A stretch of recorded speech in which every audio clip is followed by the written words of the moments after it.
अस्सलामुअलैकुम जनाब, good morning good morning good morning. उम्मीद है बहुत सारे लोगों की मॉर्निंग अच्छी हुई होगी, स्पेशली उन लोगों की जो कि कराची में हैं, क्योंकि कराची का आज मौसम सुबह बड़ा अच्छा था, बड़ा सुहाना था। न जाने आज पूरा दिन कैसा रहेगा। वैसे कल ही कहा जाता है कि आज कराची में बारिश हो सकती है। कराची समेत दीगर मुल्क के जो हिस्से हैं वहाँ का मौसम भी आज खुशगवार रहेगा पूरा दिन। ये मैंने सुबह पढ़ा था, पता नहीं अल्लाह जानता कि क्या होगा। तो जब मॉर्निंग की हम बात करते हैं तो दिल करता है ताज़ा ताज़ा अच्छी अच्छी खबरें आपके सामने रखें, लेकिन क्या करें जनाब, कभी कभी ऐसा होता है कि गुज़श्ता रोज़ के कुछ ऐसे वाक़यात आपके सामने रखने पड़ जाते हैं, उन पर बात करनी पड़ जाती है, जो कि शायद बात करनी भी ज़रूरी होती है। तो प्रोग्राम के इब्तिदा में क्यों ना हम, जैसे हम कह रहे हैं कि मौसम ठंडा है लेकिन सियासी माहौल गर्म है, तो इस गर्म सियासी माहौल की बात करें। कौमी असम्बली मुसलसल अखाड़ा बनी हुई है। बजट सेशन के बाद से जो हालात हैं वो कंट्रोल में नहीं आ रहे हैं। गुज़श्ता रोज़ भी पुराना रवैया देखने में आया। अब ये 2-3 दिन से जो रवैया हम देख रहे हैं कौमी असम्बली का, शायद अब हमें आदत हो जाएगी। अरकान असम्बली ने इस बार किस चीज़ को हथियार बनाया, मतलब वो चीज़ जिसकी हिदायत की जाती है कि आप इस्तेमाल करें, लेकिन हाथों पर लगाने के लिए, यानी सैनिटाइजर्स को उन्होंने इजाफा हथियार बनाया। किसी ने तो शरारत में बोतल उछाल दी। स्पीकर कौमी असम्बली सूरत हाल पर इंतहाई बरहम हुए और साफ साफ कह दिया कि हुकूमत और अपोजिशन वाले एक पेज पर आ जाएं वरना घर जाएं। पहले ये होता था कि जो काम नहीं करेगा वो घर जाएगा, अब जो एक पेज पर नहीं आएगा वो घर जाएगा। इत्तफाक़े राय होने तक वो इजलास नहीं चलाएंगे। जबकि ऐवान मैदान जंग क्यों बना, इस मामले पर हुकूमत का भी अलग बयान है और अपोजिशन का भी अलग बयान है। यानी दोनों अराकीन जो है, हुकूमत के अराकीन और अपोजिशन के जो अराकीन हैं, एक दूसरे पर इल्ज़ाम तराशी करते नजर आ रहे हैं। अपोजिशन लीडर शहबाज शरीफ की अगर मैं बात करूँ तो वो कहते हैं कि जो हुआ है वो नहीं होना चाहिए था। तो शहबाज शरीफ साहब, आपके पास जो लोग बैठे थे आप कंट्रोल कर लेते, ये कहने की नौबत ही ना आती। स्पीकर साहब को अरकान को रोकना चाहिए था। शहबाज शरीफ साहब ने यह भी कहा है। अपोजिशन ने अरकान के दाखिले पर पाबंदी का फैसला मानने से इनकार कर दिया है। स्पीकर असद कैसर के खिलाफ तहरीक अदम एतमाद लाने का फैसला करके कमेटी बनाने का भी कह दिया है। छोटे मियाँ साहब यानी शहबाज शरीफ और बिलावल भुट्टो ने हुकूमत को पैगाम दिया है कि वो नहीं बोलेंगे तो कोई नहीं बोलेगा। वैसे शाह साहब भी यही कह रहे हैं, शाह महमूद कुरैशी साहब भी कह रहे हैं कि अगर हमारी बात नहीं सुनी जाएगी तो हम किसी को नहीं बोलने देंगे। अपोजिशन वाले भी यही कह रहे हैं कि अगर हमें नहीं बोलने दिया जाएगा तो हम किसी को नहीं बोलने देंगे। वैसे मुझे लगता है कि बड़ों को चाहिए ये कि एक बड़ी सी बैठक लगाएं, ज़रा सर जोड़ लें और डिसाइड कर लें कि किस तरह से बोलना है, क्योंकि अब हम बच्चे तो नहीं सिखाएंगे उन्हें कि कैसे बोलना है। तो जनाब, कौमी असम्बली का आज फिर से इजलास होगा, लेकिन इस बार 7 अरकान ऐवान में दाखिल नहीं हो सकेंगे। क्यों? मैं जब वजह बताऊंगी तो यकीनन आप कहेंगे ये तो वो वजह जो कि कल भी थी और परसों भी थी। गालियां दी गई, लड़ाई हुई, मार कुटाई पर स्पीकर ने एक्शन करते हुए पीटीआई के अली नवाज अमान, अब्दुल मजीद खान और फ़हीम खान के दाखिले पर पाबंदी आयद कर दी है। अगर अपोजिशन के अरकान की बात करूँ तो शेख रुहेल असगर, जिनकी कल जब मैं अपने चैनल पर उनकी मंतक सुन रही थी तो मुझे बड़ी हंसी आ रही थी, आगा रफ़ीउल्लाह साहब, हामिद हमीद और अली गौहर भी असम्बली में दाखिल नहीं हो पाएंगे। शेख रुहेल असगर ने गालियां देने को पंजाब के कल्चर से जोड़ दिया। मतलब मुझे इतनी हैरानगी हुई ना ये सुन के। मैंने कहा इतने बड़े बड़े लेजेंड्स जो हैं जिनका पंजाब से ताल्लुक़ है, इतने बड़े बड़े शायर जो हैं, बुल्ले शाह, अगर मैं ये कहूँ कि उनकी शायरी हम जब पढ़ते हैं तो वो तो हमें ये दर्स नहीं देती कि पंजाब का कल्चर ये है कि आपने गालियाँ देनी है। ये पता नहीं किस कल्चर की उन्होंने बात की, ज़रा आपको सुनवाते हैं।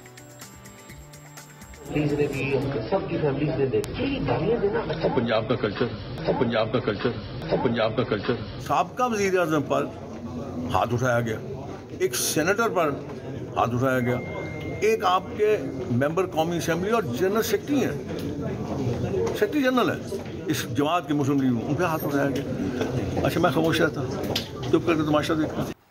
कौन से पंजाब की कल्चर की बात करें। अब मेरा सवाल इनसे ये है कि क्या ये अपने घर के बच्चे या आने वाले मुस्तकबिल में लोगों को ये सिखाएंगे और बताएंगे कि पंजाब का कल्चर ये सिखाता है कि गालियाँ दी जाएँ, नाजेबा गुफ्तगू का इस्तेमाल किया जाए, नाजेबा अल्फाज इस्तेमाल किया जाए, चाहे उस जगह पर ख़वातीन मौजूद हों या फिर बच्चे मौजूद हों।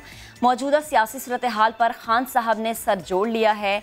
आज तहरीक इंसाफ की पार्लिमानी पार्टी का मुश्तरका इजलास होगा, जिसमें कौमी असम्बली में हंगामा आराई के वाक़यात का जायज़ा लिया जाएगा, जबकि मुश्तरका मफादात काउंसिल का इजलास भी आज ही तलब किया गया है। इस इजलास में पानी की तकसीम का मामला ज़ेर गौर आएगा।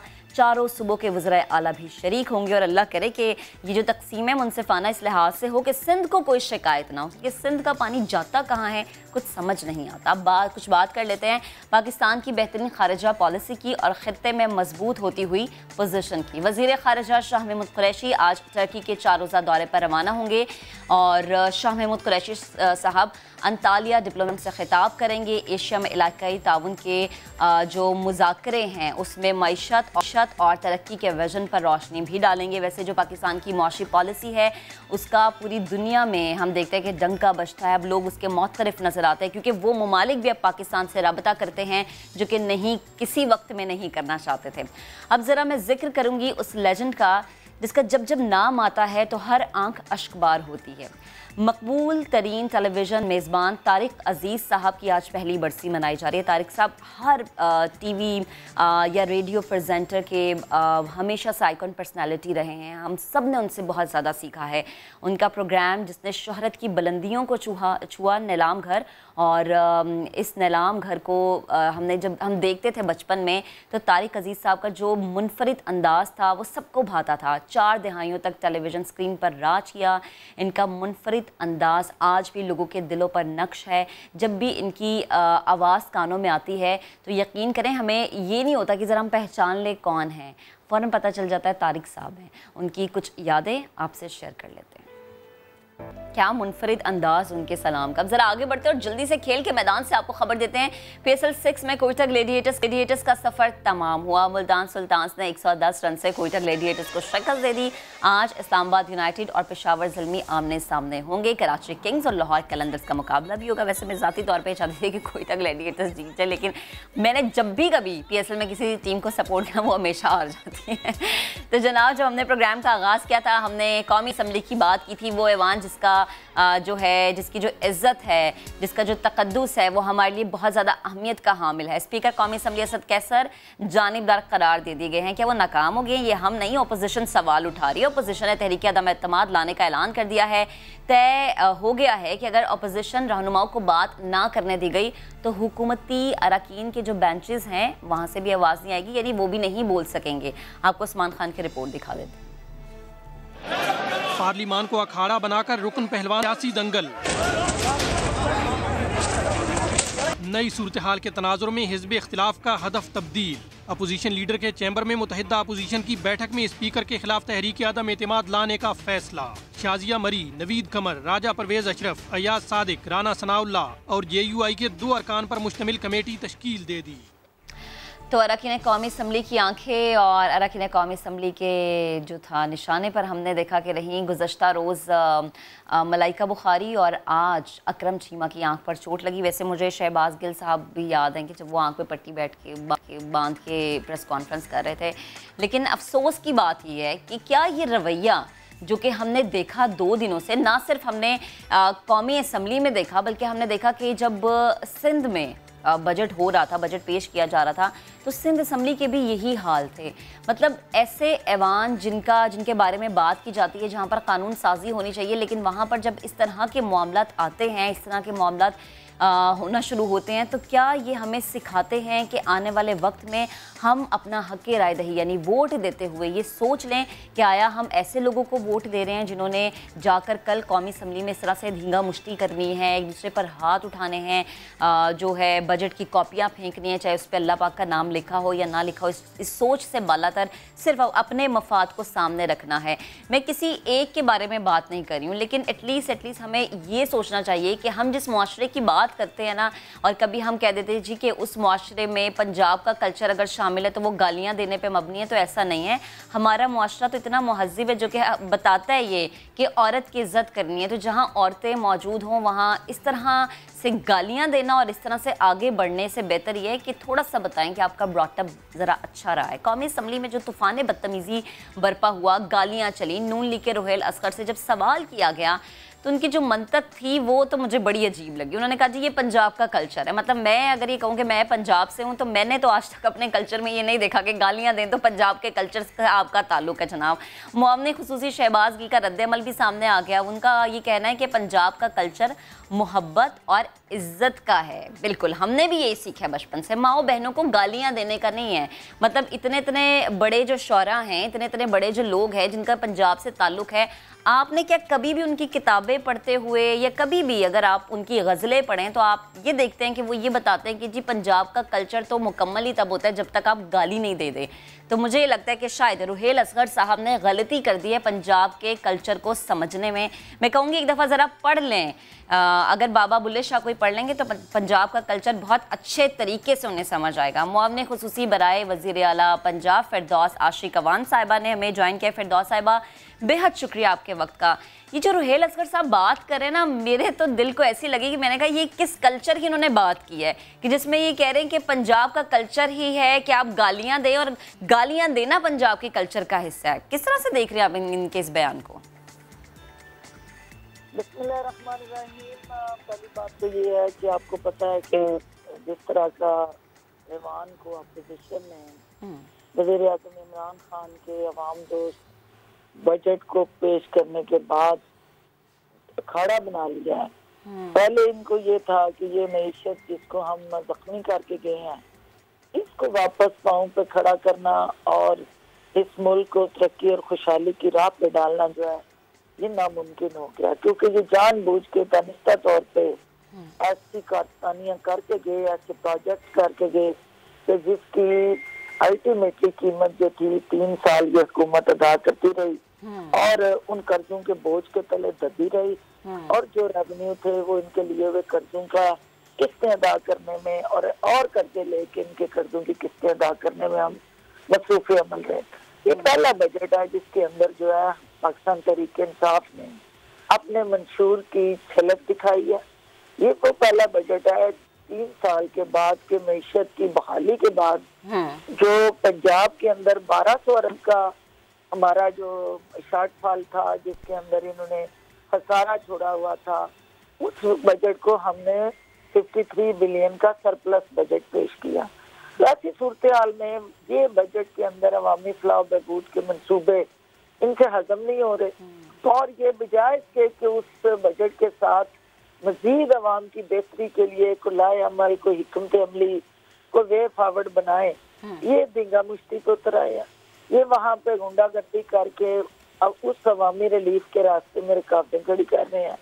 तो ये एक बदकिस्मत पहलू है कि अपोजिशन आवाज की बजाय, अपने लॉजिक की बजाय, मंतक की बजाय अपनी अल्टरनेटिव पॉलिसी दे के, एक अल्टरनेटिव रोड मैप दे के, उसकी बजाय वो गाली गलोच और हाथापाई पे। बिल्कुल फिरदौस साहब, मैं यही गाली गलोच की ही बात करना चाह रही हूँ, क्योंकि जब वो एक निजी टेलीविज़न के प्रोग्राम में जिस तरह से वो आपका और उनका मामला पेश आया था तो मैंने देखा था कि उस पर भी बड़ी बात हुई थी। लेकिन जब हम बात करते हैं कि इसको बरमला ज़बान से अदा कर देना, कि आप बरमला ये कहें कि नहीं जब तक आप गाली नहीं देंगे तब तक शायद ये चीज़ नहीं होती कि आपका ताल्लुक पंजाब से नहीं है, ये तो यकीनन जो लोग पंजाब में बसते हैं उनके कल्चर को एक ठेस है। देखिए, आपने जो बात की मेरे रेफरेंस से, तो उसमें भी एक खातून होते हुए मेरे साथ इसलिए जाती हुई कि जो तस्वीर का एक रुख था वो दिखाया गया और मेरा रिएक्शन दिखाया गया, वो एक्शन ना दिखाया गया और आज तक वो एक्शन जो है वो सामने नहीं आया। ऐसा नहीं होता कि आप मासूम हो, आप कोई ऐसी कारस्तानी ना करें तो रिएक्शन कोई दे दे। और मैं 20 साल से इस फील्ड में, 20 साल से मैंने तो कभी किसी को इस तरह का रिएक्शन नहीं दिया। बिल्कुल, हम पर्सनली आपको जानते हैं, इसलिए मैं खुद हैरान थी कि रुहेल असगर साहब का ये बयान, मतलब मेरे तो नज़दीक वो बयान था कि शायद वो भी पंजाब के कल्चर को नहीं जानते। अच्छा, मुझे ये बताएं कि जो नून लीग और पीपल्स पार्टी, अब ये मिलकर कौमी असम्बली में हम देख रहे हैं कि स्पीकर के खिलाफ जो है अदम एतमाद लाने की बात करती है, क्या लगता है ये जो तहरीक है किसी हद तक ये लोग कामयाब कर पाएंगे या PDM की तरह, जिस तरह से PTI के अरकान कहते हैं कि PDM का जो जलसा था या जो उनकी हवा थी वो ख़त्म हो गई, हम यहाँ पर इस तहरीक को भी इसी तरह से दम तोड़ते हुए देखेंगे? देखिए, पहली बात तो ये है कि आपको ये समझना पड़ेगा कि इसके पीछे मुहरकात क्या हैं, जो कुछ ये सब कुछ हो रहा है इसके पीछे अल्टीमेटली ऑब्जेक्टिव क्या है, गोल्स क्या है, नून लीग या अपोजिशन आखिर चाहती क्या है, तो उसमें बड़ी क्लैरिटी होनी चाहिए। पहली बात तो ये है कि इस पंजाब की सियासत को जंग-आलूद, करप्शन आलूद, गाली गलोच और ओवरऑल डॉन्स, धांधली और करप्शन ज्यादा करने का सेहरा जो है जिस जमात के साथ जाता है वो PMLN है।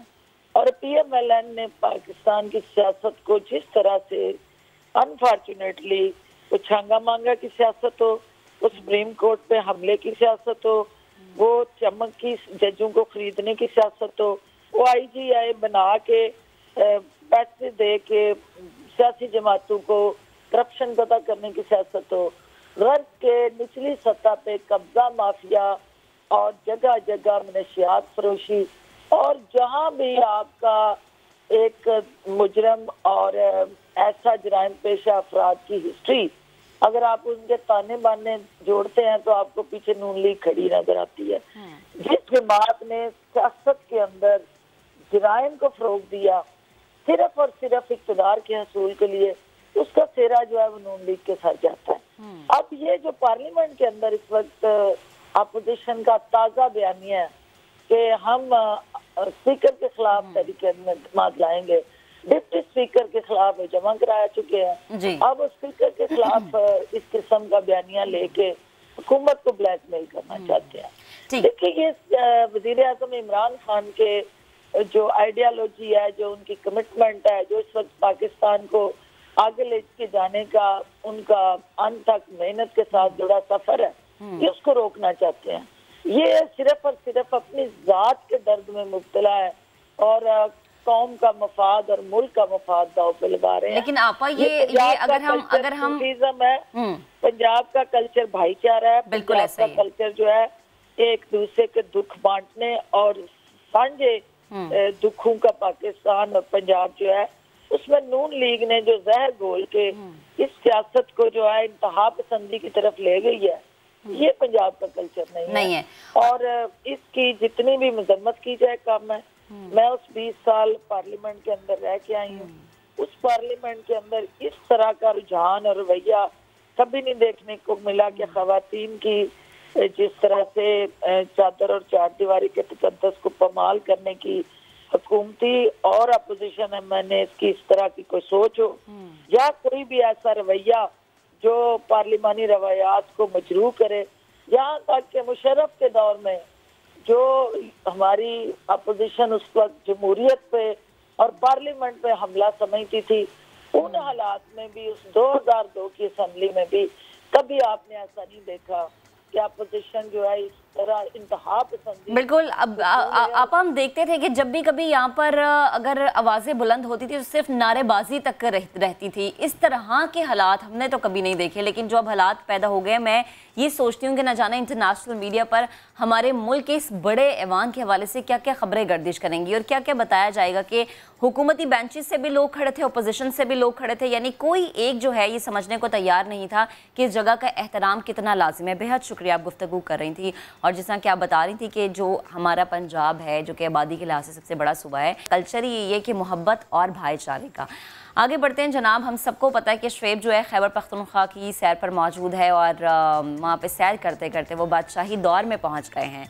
ज़्यादा हैरान मत हो, बादशाही दौर का मतलब ये उन्हें बादशाही शरबत मिल गया है जो बकौल उनके बहुत खुश जायका है। वो यहाँ पर हमारे लिए अगर लेकर आ जाते तो हम भी पी के बता सकते हैं कि कितना मज़े का ये इस शाही शरबत में ऐसा क्या ख़ास है। मोहम्मद शुएब की ज़ुबानी जानते हैं।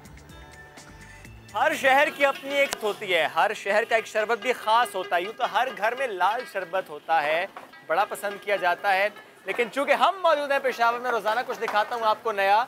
और आज किस शरबत की बात करने वाला हूँ मैं, गर्मी के मौसम में कौन सा शरबत है या यूँ कह लीजिए कौन सा ऐसा नुस्खा है जो कि इस्तेमाल किया जा रहा है। तो मैं इस वक्त चूँकि मौजूद हूँ नमक मंडी में और एक स्टॉल पर आ चुका हूँ, गोंद कतीरा का हकीमी बादशाही नुस्खा। सुन के आप भी हैरान हुए कि मैंने बोला है क्या, तो ये है क्या, इस पर करते हैं बात। अस्सलाम वालेकुम जी। वालेकुम अस्सलाम जी। क्या है गोंद कतीरा का हकीमी बादशाही शरबत? ये गोंद कतीरे का शरबत है जी, इसमें हम तकरीबन 20-22 किस्म की चीज़ें डालते हैं। अच्छा। और ये 20-22 किस्म की तकरीबन काजू, बादाम, मेवा, ये सारी चीज़ें हम डालते हैं। इससे गोंद कतीरा तैयार होता है, गोंद कतीरे का शरबत।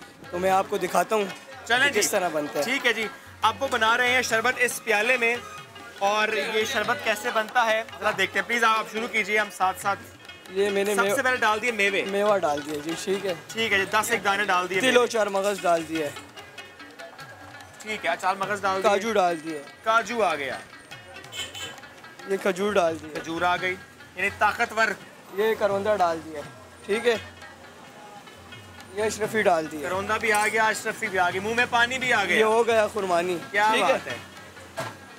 फिर डाल दिया गोंद कतीरा, जो मेन चीज़ है, जो जिगर को ठंडा करता है। ये जिगर को गोंद ठंडा करती है, गर्मी के मौसम में बड़ा खास है जी ये डाल दिया सोल, ये पेट के लिए बहुत ज़बरदस्त है। अच्छा, ये चिया सीड्स हैं, सब फायदेमंद चीज़ें हैं। ये डाल दिया गुलकंद, गोरकंद, ठीक है भाई। ठीक हो गया।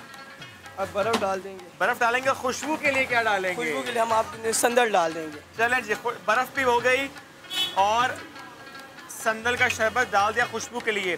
अब बताइए, जो तैयार हुआ नुस्खा, इसकी अफादियत ऐसी है, इसकी तासीर बड़ी ठंडी है। इसकी तासीर इतनी ठंडी है कि हम इसमें इतनी ठंडी है कि हम इसकी वजह से गर्म चीज़ें डालते हैं, मतलब ड्राई फ्रूट डालते हैं, काजू डालते हैं, बादाम डालते हैं कि ये बराबर हो जाए, यानी आप मुतदिल हो जाए। ड्राई फ्रूट के भाई ज़रा गर्म है, काजू गर्म है, बादाम है, ये इसलिए डालते हैं कि ये गोंद कतीरा जो है ना, ये बहुत ठंडा है। ये फिर सारी चीज़ें मिक्स करते हैं, फिर ये मुतदिल हो जाता है, जो फ़ायदा पहुंचाता है, नुकसान नहीं पहुंचाता। क्या बात है। यानी ड्राई फ्रूट्स हम नॉर्मली गर्मी में अवॉइड करते हैं, गर्म होंगे, जिगर की गर्मी ना हो जाए, लेकिन गोंद कतीरा और जिस तरह का नुस्खा वो तैयार हो रहा है, ज़बरदस्त। क्या रंग है, क्या इसकी खुशबू है, और लगता है बहुत ही मज़ेदार है। यहाँ पर मैं देख रहा हूँ कि बहुत सारे स्टॉल्स हैं, लेकिन ये सबसे पुराना स्टॉल है। कितने साल से है ये तकरीबन इसके 24-25 साल हो गए हैं। यहाँ पे मेरे वालिद साहब होते थे, ये ऊपर तस्वीर लगी हुई है इनकी। सही, ये तकरीबन 98-96 की तस्वीर ऊपर लगी हुई है, आप देख सकते हैं। अब मुझे बताएं, इतने महंगाई का ज़ाहिर माहौल है, आपने ड्राई फ्रूट्स डाले, हर चीज़ बड़ी महंगी है, तो ये तो बहुत महंगा हो गया। बस बेचते हैं, हमारा भी होता है। 80 रुपए का ये है, इतनी चीज़ें डालते हैं। क्या बात, 80 रुपए का प्याला है सिर्फ, मैं कहूँगा सिर्फ 80 रुपए, क्योंकि ड्राई फ्रूट्स भी हैं, बड़ा रिच है ये, बड़ा मैं कहता हूँ भारी सा लग रहा है मुझे तो, कि पीऊँगा तो पेट बहुत जल्दी भर जाएगा। लेकिन जिगर की गर्मी को ख़त्म कर, लिख के भी लगाया हुआ है कि जिगर की गर्मी, मसाने की जलन, ब्लड प्रेशर, मैदे की तजाबियत, कब्ज़, यरकान की, वहाँ से बहुत कुछ लिखा हुआ है, इसके तदारुक के लिए है ये। चलें जी, थैंक यू वेरी मच। आज ट्राई भी करते हैं कि कैसा है ये। और ये तैयार ठंडा ठार ये प्याले में, ओहो हो, क्या बात, क्या बात, ठंडा और मीठा। पीना है तो नमक मंडी आना होगा और फिर आप ये पी सकते हैं। तो अगर आपको भी ऐसा मज़ेदार सा शाही शरबत पीना है तो पेशावर का रुख आपको करना होगा। आगे बढ़ते जनाब, ज़रा अब बात कर लेते हैं उस मुश्किल की जिससे अवाम काफ़ी परेशान थे, क्योंकि ये चीज़ मैंने भी देखी कि जब मैं भी कभी किसी मज़ार पर जाती थी तो इस चीज़ का सामना रहता था। पंजाब में मज़ारात पर हाज़िरी देने वालों से जूतियाँ रखने और बैतुल खला इस्तेमाल करने के पैसे वसूल किए जाते थे। अगर खुसूसन मैं बात कर लूँ मुल्तान की, जो कि औलिया कराम की सरजमीन है, तो वहाँ पर तो ये इतना ज़्यादा था कि जिससे जितने पैसे हासिल किए जाते थे कर लेते थे।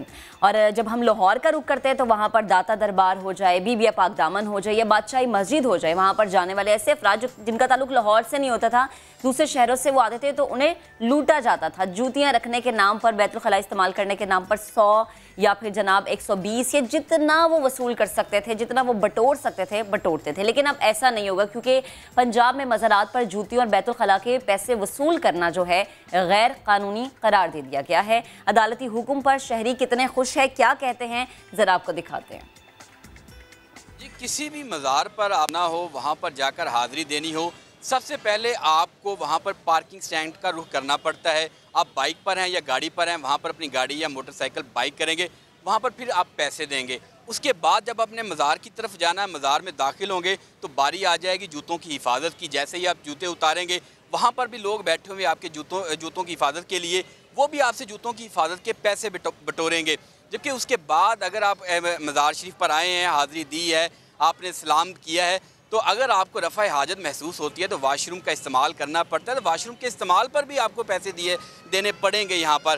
तो इस वक्त हम लोग मौजूद हैं दाता दरबार पर, यहाँ पर आए हैं, ज़ायरीन भी यहाँ पर मौजूद हैं, उनसे बात करते हैं कि वो यहाँ पर आते हैं तो किस किस्म की मुश्किलात का सामना करना पड़ता है। ख़ास तौर पर पार्किंग के हवाले से, जूतों की मद में, वाशरूम के इस्तेमाल के ऊपर उनको पैसे देने पड़ते हैं। जबकि आज हाई कोर्ट का एक अहम फैसला आया, उनके मुताबिक महकमा औकाफ को अहकामात जारी किए गए हैं कि वो किसी भी मज़ारात पर पार्किंग की मद में, जूतों की मद में, वाशरूम के इस्तेमाल पर पैसे नहीं लिए जाएंगे। महकमा औकाफ को रोक दिया गया है। इस पर जो मज़ारात पर ज़ायरीन आते हैं उनसे बात करते हैं। अच्छा, आप बताइएगा कि आप भी यहाँ पर दाता दरबार पर आए हैं, आपने कभी कितने पैसे कितने दिए हैं? आपने वाशरूम का इस्तेमाल किया, जूते आपने यहाँ पे उतारे हो, ऐसा लगता है कि नमाज पढ़ने के लिए आपको पैसे अदा करने पड़ते हैं? सर ये 120 रुपये एक जोड़े का ले रहे हैं। अभी हम अंदर दाखिल हुए हैं तो हमसे 120 रुपये लिए गए हैं और इस तरह से ज़्यादती कर रहे हैं आवाम के साथ। जो हम ये आते हैं, कराची से आते हैं, कहीं और से भी आते हैं सुबह से, वैसे उनसे भी ये डबल पैसे लेते हैं यहाँ पे।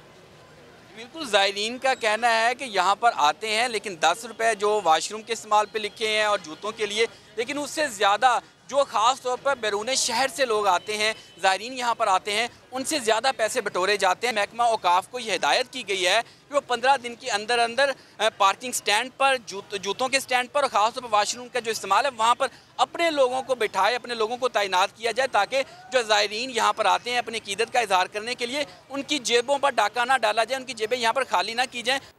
अब ज़ायरीन बिला खौफ जाएं। अब जनाब उनसे कोई जूतों के पैसे वसूल नहीं करेगा। जब हम खौफ की बात करते हैं तो कोई ना कोई खौफ हम सबकी ज़िंदगी में मौजूद होता है। जैसे मैं अगर अपने खौफ की बात करूं तो मुझे ऊंचाई से बहुत डर लगता है। मैंने कहा आज मैं इसी पे बात कर रही थी क्योंकि एक सर्वे भी हुआ है इस पर, इसलिए बात करना भी ज़रूरी है।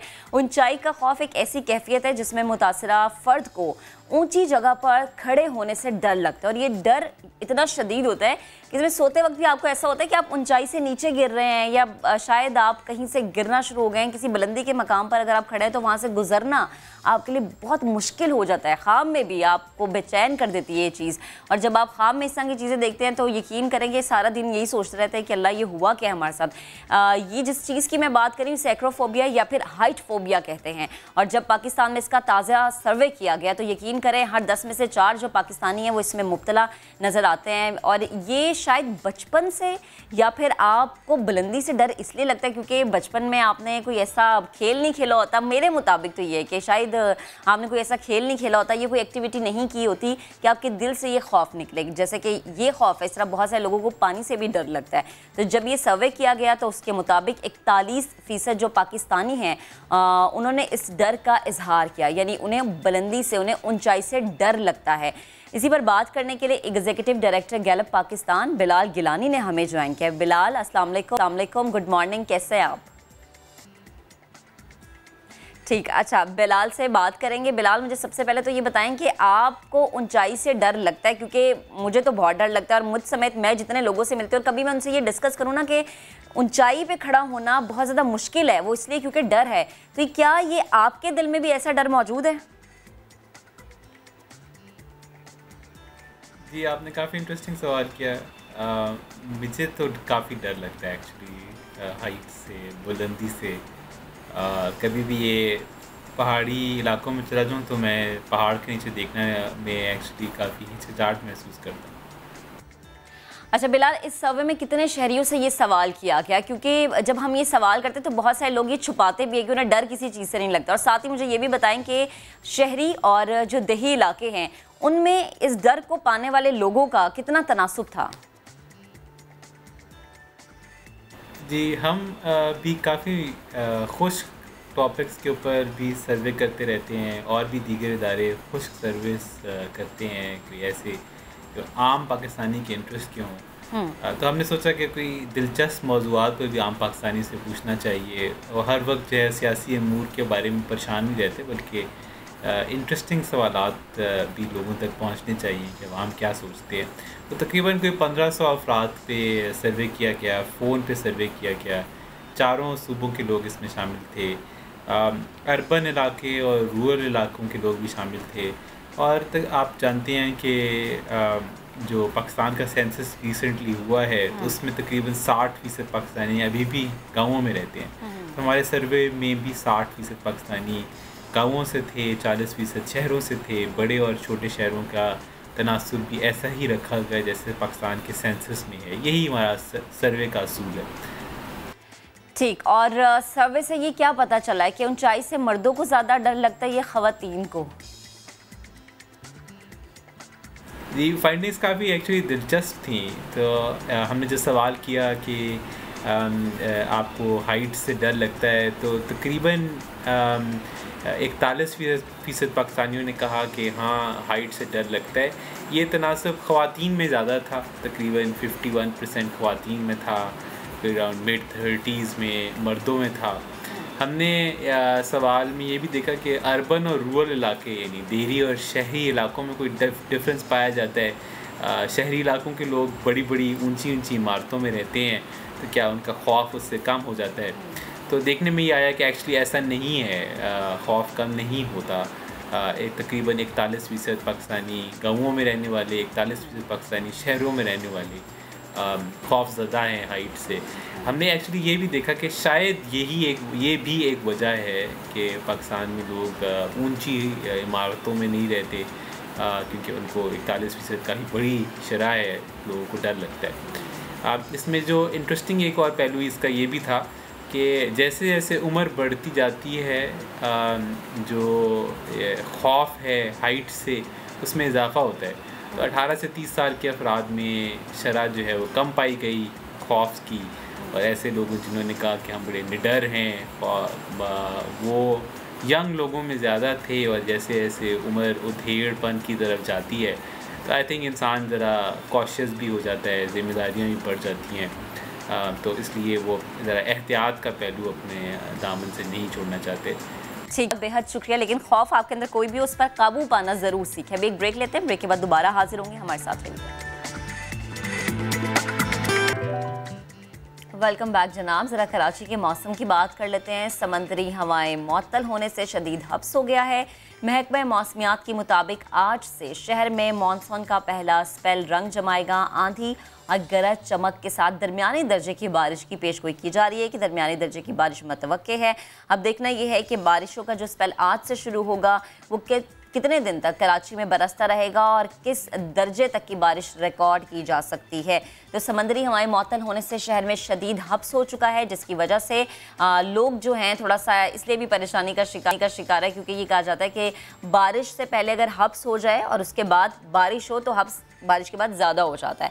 अब देखना यह है कि जो आज जिस दर्जे की बारिश कहा जा रहा है कि कराची में बरस सकती है, उससे हब्स को ख़त्म करने में कितनी मदद मिलेगी या फिर हब्स कितनी हद तक ख़त्म हो सकता है, क्योंकि कहा यह जा रहा है कि जो आज दर्जा हरारत है वो ज़्यादा से ज़्यादा 38 डिग्री सेंटीग्रेड रहेगा। और इस दर्जा हरारत पर अगर बारिश होती है तो फिर यही उम्मीद की जाती है कि बारिश ज़्यादा नहीं होती, हल्की फुल्की बारिश होती है। लेकिन सुबह के वक्त अगर कराची के मौसम की बात की जाए तो सुबह के वक्त यानी जब मैं ऑफिस आ रही थी तो कराची का मौसम बड़ा अच्छा था, हवा भी ठंडी चल रही थी। लेकिन अभी की इत्तलात ये है कि जनाब समंदरी हवाएं जो हैं वो मुअत्तल होने से शदीद हब्स भी हुआ है, और जिसकी वजह से जो है थोड़ा सा जो लोग बाहर हैं या जो लोग बाहर काम कर रहे हैं जनाब, उन्हें थोड़ी मुश्किलात का भी सामना है। और अब आपको बताएंगे कि कौम की बेटियां जो हैं वो किसी से कम नहीं हैं। कौम की जो बेटी हमेशा आगे नजर आती है। टोक्यो ओलंपिक्स में सब्ज़ हिलाली परचम लहराने के लिए वो तैयार हैं। महूर शहजाद की तरह अब बिस्मा खान भी टोक्यो ओलंपिक्स में इन एक्शन होंगी। इंटरनेशनल स्विमर बिस्मा खान पाकिस्तान की नुमाइंदगी करेंगी। 19 साल बिस्मा खान अपनी फैमिली की तीसरी स्विमर होंगी जो ओलंपियन बनेंगी। उनकी बड़ी बहन मारूफ स्विमर किरण खान और सिकंदर खान ओलंपियंस हैं। बिस्मा ने उनको देखते हुए कहा कि बस मैंने भी इसी नक्शे कदम पर चलना है। बिस्मा खान ओलंपिक्स के लिए कितना तैयार हैं, नुमाइंदा समाज शाहीन मिशाल ने उनसे गुफ्तगू की है। हमारे प्रोग्राम के लिए खुसूसी गुफ्तगू यही है, आपको दिखाते हैं। हम माएँ, हम बहनें, हम बेटियाँ, कौमों की इज्जत हमसे है। पाकिस्तान की एक ऐसी ही बेटी जिसने सबसे लाली परचम की शान बढ़ाई है, पाकिस्तान की पहचान बनाई है। हमारे साथ मौजूद हैं इंटरनेशनल स्विमर बिस्मा खान, जो कि टोक्यो ओलंपिक्स में पाकिस्तान की नुमाइंदगी करने जा रही हैं। इनसे कुछ खट्टी मीठी बातें करते हैं। बिस्मा कैसी हैं आप? ठीक ठाक। अच्छा बिस्मा, ये बताइएगा, जिस उम्र में बच्चियाँ गुड्डे गुड्डियों से खेलती हैं, आपने उस उम्र में पानी से टक्कर ले ली, क्या सोचा था कि ऐसा ही करना है? बहन भाई स्विमिंग करते आए हैं और मुझे शौक था जाना है। मतलब मैं तो घर से ही तैयार होकर जाया करती थी। मतलब ये भी नहीं कि कपड़े पहन के जाओ, मतलब घर से कॉस्ट्यूम पहना हुआ है, कैप और गॉगल पहनी हुई कि जाके बस खेलना है। अब बहन की ट्रेनिंग हो रही होती थी, मैं जस्ट पूल के साइड पे बैठ के खेलना, कैप्स धोना, ये वो, तो मुझे भी इस तरह डाल दिया। जब शुरू की थी स्विमिंग तो मतलब कभी सोचा नहीं था कि I will come this far. Aahista Aahista gradually करते करते करते करते I am at this point कि अब मैं ओलंपियन बनूंगी और पाकिस्तान को रिप्रेजेंट करूंगी एट दी टोक्यो ओलंपिक्स। क्या फीलिंग्स क्या हैं कि पाकिस्तान की अभी जो आप नुमाइंदगी करने के लिए जा रही हैं? बहुत सारे इंटरनेशनल कॉम्पिटिशन्स में रिप्रेजेंट तो किया है, but Olympic games is something कि हर प्लेयर का ड्रीम होता है वहाँ पर जाना। ठीक है, मैं वर्ल्ड चैम्पियनशिप्स के लिए, Asians, so many games, but अगर आपने एक स्पोर्ट्स शुरू किया और आप ओलंपियन नहीं बने तो there is no point of doing that sports. तो मेरा हमेशा यही था कि अगर इतना आगे आए हो तो ओलंपियन बन के या साइड पे होना है। तो ज़ाहिर Olympic games is a big event. आप कितने प्लेयर्स को देखते हैं, कितने लेजेंड्स हैं जिसको आप देखेंगे, जिनको मैं एडमायर करती हूँ उनको मैं लाइव देखूँगी। So it's a very good opportunity. आपको काफ़ी एक्सपीरियंस भी मिलता है कि आप पर एक प्लेयर्स के साथ कम्पीट करें, उनको देख के उनका लाइफस्टाइल देखें, how they are before event and after event. ये भी बताएं कि एक तो बाहर मुकाबला है, मुल्क से बाहर जाके मुकाबला है, एक घर में मुकाबला रहता होगा बहनों के दरमियान में, तो ये है कि बड़ी बहन से ज़्यादा मेडल्स लेके जाऊँ। कभी नहीं सोचा था कभी हराऊंगी भी, बट एक दिन वो आया था जब मैंने हराया। पता नहीं कैसे था वो जब उसको हरा दिया और फिर बहन ने क्या कहा आगे से कि भाई नहीं, शी वॉज वेरी हैप्पी कि मतलब मैंने रिकॉर्ड तोड़ा था, उसी का रिकॉर्ड तोड़ा था। शी वॉज वेरी हैप्पी कि कोई तो आया। I mean records are meant to be broken, it's not like they will stay there for lifetime. कोई ना कोई कभी जरूर आएगा और तोड़ेगा। तो मेरी बहन इसके लिए खुश थी कि मेरी अपनी ही बहन ने तोड़ा है, किसी और के घर नहीं गया रिकॉर्ड। तो she was very happy about it and मैंने उसको सॉरी भी कहा था, मैं सॉरी यार बट आप दोबारा बना सकती हैं, नहीं कि टूटेगा नहीं। खुद को कितना टाइम देती हैं, स्विमिंग को कितना टाइम देती हैं? पूरा दिन स्विमिंग को ही जाता है। Do breakfast, then 2 hours for swimming, an hour and a half for gym, then आप लंच करते हो, देन थोड़ा बहुत rest, then in the evening 2 hours training, and then you go for dinner. By the time you get back you are tired, you just only see your bed के बस सोना है अब, and then you sleep and then you wake up next morning. So as such मेरी life में हमेशा swimming ही रही है। तो ये क्यों नहीं सोचा डॉक्टरी वाले प्रोफेशन की तरफ जाया जाए, या जा रही हूँ उस साइड पर भी? ये नहीं कि मैंने पढ़ाई छोड़ दी। बहुत लोग सोचते हैं कि बिस्मा जो है पढ़ती बिल्कुल नहीं है। इट्स जस्ट मैं शो नहीं कराती कि मैं पढ़ी, क्योंकि everything is more about swimming then studies. मेरी अम्मी डॉक्टर हैं, शी इज अ सर्जन, अब्बू स्पोर्ट्स की साइड पे थे, भाई भी दोनों डॉक्टर हैं। तो अम्मी का था कि मेडिकल करो। तो मैंने कहा था for 1 year I will freeze my studies because I got this 1 year in Russia to train for the Olympic games. तब तक के लिए मैंने इसको फ्रीज किया था, but now I am done with my studies. So further medicine का तो पता नहीं, but I have thought about to be like a dentist. अभी हमारे साथ बिस्मा खान की बड़ी बहन किरण खान भी मौजूद हैं, जो कि स्विमिंग के दर्जनों मुकाबले जीत चुकी हैं। इनसे जानते हैं कि ये अभी बिस्मा को कौन सी टिप्स देंगी, क्योंकि वो जा रही हैं अभी। बिस्मा के लिए सबसे बड़ी टिप यही है कि वो वहाँ एज एन एम्बेसडर, हम पाकिस्तान के एम्बेसडर होते हैं, अपनी कंट्री को रिप्रेजेंट करते हैं वहाँ पे। तो आई थिंक इसके लिए सबसे बड़ी टिप यही है कि ये वहाँ जाके अपना फुल ऑन एंजॉय करे। किरण, आप इनकी बड़ी बहन होने के साथ साथ उनकी उस्ताद भी हैं, तो बिस्मा कैसी शागिर्द है आपकी? बिस्मा जो है आई थिंक वो अपनी मन की वो है करती, जो इसका दिल करता है। जब इसका मूड होता है तो बहुत अच्छी ट्रेनिंग करती है, जब बिस्मा का मूड नहीं होता तो बिस्मा अपनी मर्जी की ट्रेनिंग करती है। तो आई थिंक नए जनरेशन के बच्चे जो हैं वो इसी तरह, तो you actually have to cope up with them, कि वो आपके साथ कूप अप करें। ये हमें उनके साथ कूप अप करना पड़ता है कि ये किस तरह से काम करते हैं। अभी हमारी किरण खान से बात हुई, दोबारा चलते हैं बिस्मा की तरफ, इनसे मजीद कुछ बातें करते हैं। टोक्यो ओलंपिक्स के लिए हम क्या उम्मीद रखें अब आपसे, और आप खुद कितनी पुर उम्मीद है? मेरा बस यही है कि पाकिस्तान का बेस्ट करूं। मेरे जो I will try to break my own record, जिस इवेंट में मैं जा रही हूँ, मेरा उसी का एम है कि एक स्पेसिफिक टाइम मैंने सिलेक्ट किया है अपने दिमाग में कि मुझे ये अचीव करना है। If I achieve that I will be like more than happy. जी बिल्कुल, बिस्मा खान की बातें आपने सुनी, बहुत ज़्यादा पुर उम्मीद हैं वो अपनी जीत के बारे में, और इंशाल्लाह वो जीत कर लौटेंगी और मुल्क का नाम रोशन करेंगी, कौम की तवक्कुआत पर पूरा उतरेंगी। हमारी दुआएं, कौम की दुआएं इनके साथ हैं कि इंशाल्लाह ये जीत के वापस लौटेंगी। एक दफ़ा फिर से कराची के मौसम की हम बात कर लेते हैं। कराची में समंदरी हवाएं मुअत्तल होने से शदीद हब्स हो गया है, और जनाब महकमा मौसमियात ने तो आज से शहर में मानसून का पहला स्पेल जो है उसके बारे में बता दिया था कि आज आंधी और गरज चमक के साथ दरमियाने दर्जे की बारिश होगी। यानी जब हम दरमियाने दर्जे की बारिश की बात करते हैं तो ये उम्मीद की जाती है कि ये ज़्यादा जो है तबाही, यानी सड़कों पर ज़्यादा पानी नहीं जमा हो सकता। कुछ इलाकों में तेज़ और कुछ इलाकों में हल्की बारिश इसका मतलब होता है। चीफ मेट्रोलॉजिस्ट सरदार सरफराज साहब ने हमें ज्वाइन किया है। सर, बेहद शुक्रिया आपके वक्त का। कहिएगा, शदीद हब्स है, समंदरी हवाएं मुअत्तल है, ऐसे में शहर का दर्जा हरारत सारा दिन किस हद तक जा सकता है? जी बहुत शुक्रिया। समुद्री हवाएं असल में वही जो मानसून हवाएं दाखिल हो रही हैं और कुछ सी के अंदर हल्की सी सर्कुलेशन बनने जा रही है, तो उसकी वजह से मुअत्तल हैं या बहुत ही लाइट स्पीड से चल रही हैं। तो मैक्सिमम टेम्परेचर 37 या 38 तक जा सकता है, और उसके साथ चूंकि हवा में नमी का तनासुब काफ़ी ज़्यादा है, सुबह से ही 70-75% है और दिन भर में 60% तक औसतन रहता है, तो इसलिए मौसम गर्म और हब्स वाला ही रहेगा पूरा दिन।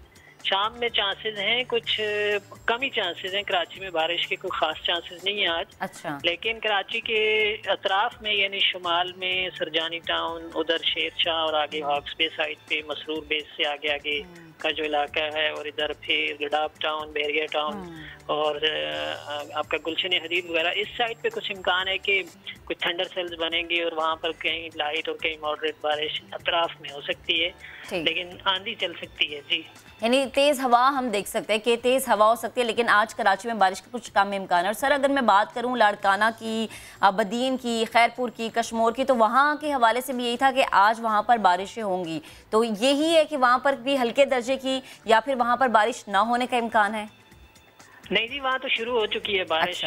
जैकबाबाद से 36 मिलीमीटर रिपोर्ट हुई है, इसी तरह लाड़काना, सक्खर, रोड़ी, पडीलन, दादू, इन सब जगहों में बारिश हो चुकी है और बहुत तेज आंधी चली है। 40 नॉटिकल माइल से ऊपर की हवाएं चली हैं बेशतर जगहों में, तो वहाँ तो स्पेल शुरू हो चुका है और फिर ये फैलता फैलता पूरे सिंध को ही तकरीबन अपनी लपेट में लेगा। तो ये अगले 2 दिन है, यानी आज 17 तारीख है, 19 तक तो है, बल्कि लोअर सिंध में आपका जो थरपारकर, मीरपुर खास, उमरकोट डिस्ट्रिक्ट हैं, इनमें काफी तेज बारिश होगी और वहाँ 20 तारीख तक ये स्पेल चलेगा, यानी 3 से 4 दिन का स्पेल है उधर के लिए। ठीक है। और सर अगर खुसूसन कराची की बात दोबारा से मैं करूं तो पहले 2 दिनों में कराची में किस दर्जे की बारिश हो सकती है, और पहले 2 दिन उसको मैं कौन सा समझूं, कल, परसों या फिर आज रात और कल? देखिए आज के लिए तो मैंने कहा ना आपसे कि आज चांसेस कम है, यानी आंधी चल सकती है, इस बात का इम्कान है कि आंधी चले और कहीं कहीं हल्की सी बारिश हो जाए। अतराफ में कुछ ज्यादातर लाइट रेन ही है। कल भी इम्कान यही है कि लाइट रेन ही है कराची में, कल और परसों फिर 2 दिन चांसेस हैं कि लाइट रेन ही है, ज्यादा नहीं है कराची के लिए इस स्पेल में। ठीक है। तो बाकी सिंध में अलबत्ता है, जैसे कि मैंने आपको कहा कि अपर सिंध में शुरू हो चुकी है, वहाँ तो अच्छी तेज बारिश हो चुकी है कई जगहों में, और इसी तरह सेंट्रल सिंध और फिर ईस्टर्न और लोअर सिंध में भी ज्यादा इम्कान है। ठीक है सर, बेहद शुक्रिया, आप गुफ्तगू कर रहे थे। और आज कराची में बारिश का कुछ कम ही इम्कान है, लेकिन तेज हवाएं चल सकती हैं, वो भी शाम को। अभी एक ब्रेक लेते हैं और तेजी से वापस आएंगे, हमारे साथ रहिएगा। वेलकम बैक जनाब। ज़रा कोरोना के जो हालात हैं मुल्क में उसकी बात कर लेते हैं। मुल्क में कोरोना से मजीद 46 अफराद इंतकाल कर गए हैं, मजमूई अमवात 21,874 हो गई है। NCOC की अगर बात करें तो NCOC के मुताबिक 24 घंटे में 37,196 नए टेस्ट किए गए हैं, 1,119 नए केसेस रिपोर्ट हुए हैं। कोविड-19 की मुल्क भर में जो सूरत हाल है उससे मुतालिक आपको आगाह कर रहे हैं।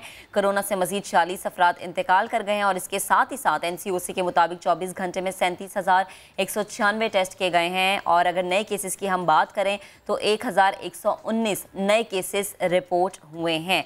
इसके साथ ही साथ मजमूई अमवात का जो अदाद-ओ-शुमार है वो 21,874 बताया जा रहा है, और कोरोना से मजीद 46 अफराद के इंतकाल की खबर अभी तक सामने आई है, और मजमूई अमवात जो है 21,874 हो गई हैं। कोविड-19 और ये इसकी तीसरी लहर जिसमें हम देख रहे हैं कि एहतियाती तदाबीर पर बड़ी सख्ती से अमल दरामद करवाया जा रहा है और हर तरीके से इस चीज़ को कंट्रोल करने की कोशिश की जा रही है।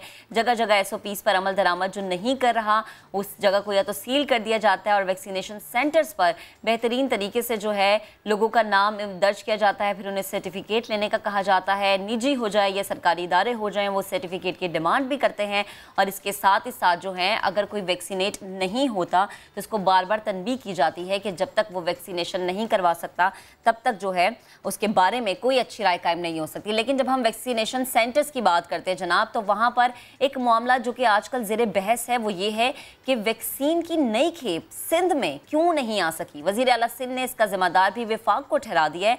दावा किया है कि विफाक वैक्सीन खरीदने नहीं दे रहा। तैमूर तालपुर ने समा के प्रोग्राम 7 से 8 में वैक्सीन की खरीदारी की इजाज़त मिलने का एतराफ़ किया है। हमारे पास भी प्रॉब्लम हुआ है वैक्सीन सप्लाई का, और हमें खरीदने नहीं देते। क्या है हकीकत, क्या है फसाना? सिंध में कोरोना वैक्सीन खत्म होने को आई तो इस पर भी वजीर आला सिंध को पड़ गया विफाक को जिम्मेदार ठहराना। और कल हमारे पास भी प्रॉब्लम हुआ है वैक्सीन सप्लाई का, और हमें खरीदने नहीं देते। अगर विफाक नहीं देता तो इन्हीं की सरकार के वजीर तैमूर तालपुर प्रोग्राम 7 से 8 में ये क्या फरमा रहे हैं, इजाजत मिलने का बता रहे हैं। आप लोगों ने क्यों नहीं मंगवाई सर, जब आपको इजाजत मिल गई? हमें इजाजत जब मिली है तो उसका वफाक ने जिम्मा उठाया हुआ था कि हमें जिस तरह से वैक्सीन मिल रही है हम पूरे सूबे में बराबरी के साथ बांटेंगे। सिर्फ इतना ही नहीं, वजीर आला सिंध के दावे के बरक्स इन्हीं के वज़रा तो खरीदारी के ऑर्डर्स का दावा करते हैं। 10 दिन में वैक्सीन की आमद का बताते हैं। फौरी तौर पर जो 2 मिलियन डोजेज हैं उनके लिए हमने पेमेंट जो है उनको कर रहे हैं और वो मंगवा रहे हैं। क्या है सच और क्या है झूठ, अब सियासतदान तय कर लें कि आवाम को कोरोना से बचाना है या सियासत को चमकाना है। तो एक ही पार्टी के 2 लोगों का अलग अलग मौक़िफ़, तो सवाल उठेगा। लेकिन एक सवाल है जिस पर वज़ीर आला सिंध साहब बड़े गुस्से में आ जाते हैं। वज़ीर आला सिंध पीपल्स पार्टी की तरक्की तो गिनवाते हैं, लेकिन एक मंसूबा ऐसा है जो वज़ीर आला सिंध की छेड़ बन चुका है, उनके लिए चिड़ बन चुका है, क्योंकि जब भी जहाँ पर भी उनसे सवाल होता है वो गुस्से में आ जाते हैं। वो कोई भी उनसे सवाल करे वो कह देते हैं जी कि ये तो आपके चैनल की पॉलिसी है। जिस मंसूबे के लिए बजट में रकम रखी जाती है, काबीना मंजूरी भी दे देती है, उसे जो है वो भूल जाते हैं, उसका तस्करा करना भूल जाते हैं, और जब उस पर बात होती है तो गुस्से में कैसे आते हैं ये आपको दिखाते हैं।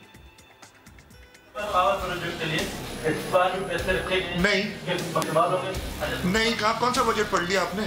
आप संजय इसको गलत डायरेक्शन में अपने चैनल के इन्फ्लुएंस में आके ना ले जाएं। मेहरबानी करके ये स्पिन उसमें ना डालें।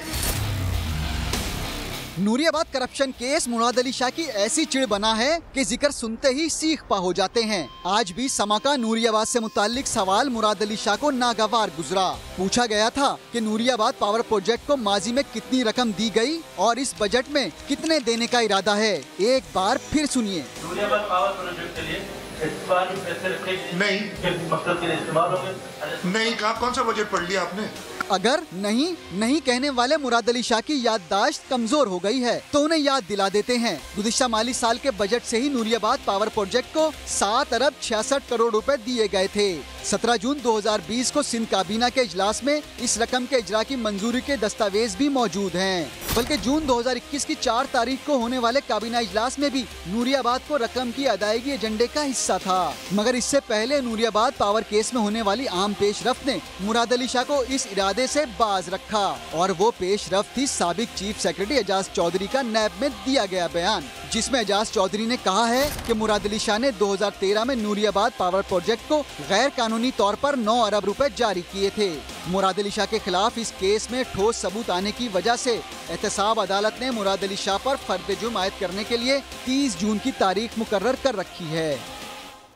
तो सवाल किया और सवाल किया जाता रहेगा, लेकिन पीपल्स पार्टी के रहनुमा जो है समा के सवालों से कुछ परेशान नजर आने लगे हैं, घबराने लगे हैं। मुराद अली शाह भी सवाल का जवाब नहीं दे सके तो तंज पर उतर आए। माजी की अगर मैं बात करूं या माजी पे अगर मैं नजर डालूं तो माजी में भी पीपल्स पार्टी के रहनुमा सवालों पर बुरा मनाते रहे। आपको दिखा देते हैं। चलो एक तो मौका देना। सवाल क्यों चुपते हैं, जवाब क्यों नहीं दे पाते, जियाली सरकार समा के सवालात पर बरहम क्यों होती है। अदालत आपको आपकी हुकूमत को छोड़ आपको ये भी कहती है कि में काम नहीं होता, अदालत आप पर करे। आप कहते हैं कि रिपोर्ट साहब ही करें तो शर्म और हया सहाफियों को आप कहते हैं आनी चाहिए। आप संजय इसको गलत डायरेक्शन में अपने चैनल के इन्फ्लुएंस में आके ना ले। बीबी हुकूमत का वजीर हो या मुशीर, कारकर्दगी से मुतालिक दरियाफ्त करना उन्हें एक आंख नहीं भाता। आप लोगों ने जो किया हमारे साथ वो अभी भी कर रहे हैं, चल रहा है, सिर्फ आपकी मर्जी, आपका चैनल है, जो मर्जी करें आप। समा को सिर्फ सिंध नजर आता है, आपको टास्क दिया जाता है अच्छी चीज मत दिखाओ, बुरी चीज दिखाओ। कभी सवाल करने पर धमकाया जाता है। इसको समझा। विफाकी हुकूमत को नसीहत करने वाले बिलावल से पूछा गया कि पीपी ने अपने दौर में इन मशवरों पर अमल क्यों ना किया तो बुरा मान गए। पार्टी के दौर को देखें तो हालात आपके सामने चाहिए, रेलवे और दीगर इदारे ऐसे गिरे कि दोबारा फिर उनसे उठ नहीं सके। पाकिस्तान पीपल्स पार्टी और समा के दरमियान इतना खास मोहब्बत है, उनके लिए तो हकायक भी तब्दील हो जाता है। कोई बुरा माने या भला जाने, समाबादी ले गया। सवाल तो होगा। तो सवाल होगा, सवाल होता रहेगा, क्योंकि ये अवामी सवाल है। आप अवामी नुमाइंदे हैं, आपसे पूछना हमारा हक है और जवाब देना आपका फ़र्ज़ है। आगे बढ़ते हैं, ज़रा तालीमी इदारों की बात कर लेते हैं। कराची का एक निजी स्कूल है जिसकी अनोखी मंतक सामने आई है। कोर्स के साथ साथ अब जो अम्मा अब्बा है उन्होंने स्टेशनरी भी लाजमी ख़रीदनी है। वालिदैन के इनकार पर क्या हुआ, आपको जमजम सईद की रिपोर्ट दिखाते हैं, फिर इस मामले पर बात भी करेंगे। प्राइवेट स्कूल्स की नित नई फरमाई बच्चों का मुस्तकबिल दांव पर लगाने लगी। कराची के इलाके गुलशन इकबाल ब्लॉक 13D पर वाक़े निजी स्कूल ने अनोखी शर्त रख दी। तालिब इल्मों से कहा गया कि वो कोर्स के साथ स्टेशनरी भी लाजमी खरीदे और वो भी अपने स्कूल से। एक खातून ने मनमानियों से तंग आकर वीडियो बना ली। शाहीन पब्लिक स्कूल का स्टेशनरी आउटलेट है रूट, जो कि किताबें कॉपियाँ अपने स्कूल की ऑलरेडी जो कि इनका स्टैंडर्ड आउटलेट है उसके बावजूद नहीं दे रहे हैं, जबकि ये बोल रहे हैं कि हमें स्टेशनरी सेट साथ में दिया जाएगा जो कि हज़ारों रुपए का है। वीडियो सोशल मीडिया पर वायरल हुई तो स्कूल इंतजामिया ने तीनों बच्चों का दाखिला मंसूख कर दिया। वालिदैन ने इल्जाम लगाया कि स्कूल इंतजामिया से वजह पूछने आए तो उन्हें यरगमाल बना लिया गया। स्टेशनरी के बगैर हम कोर्स नहीं देंगे। मैंने क्यों, तो कह रहे हैं ये जो स्कूल है शाहीन पब्लिक, इसके जो ऑर्डर है कि आपने कोर्स के साथ स्टेशनरी मस्ट लेनी, अदरवाइज नहीं दिया जाएगा। बस मैंने सिंपल सी एक वीडियो बनाई थी जो कि बहुत वायरल हुई।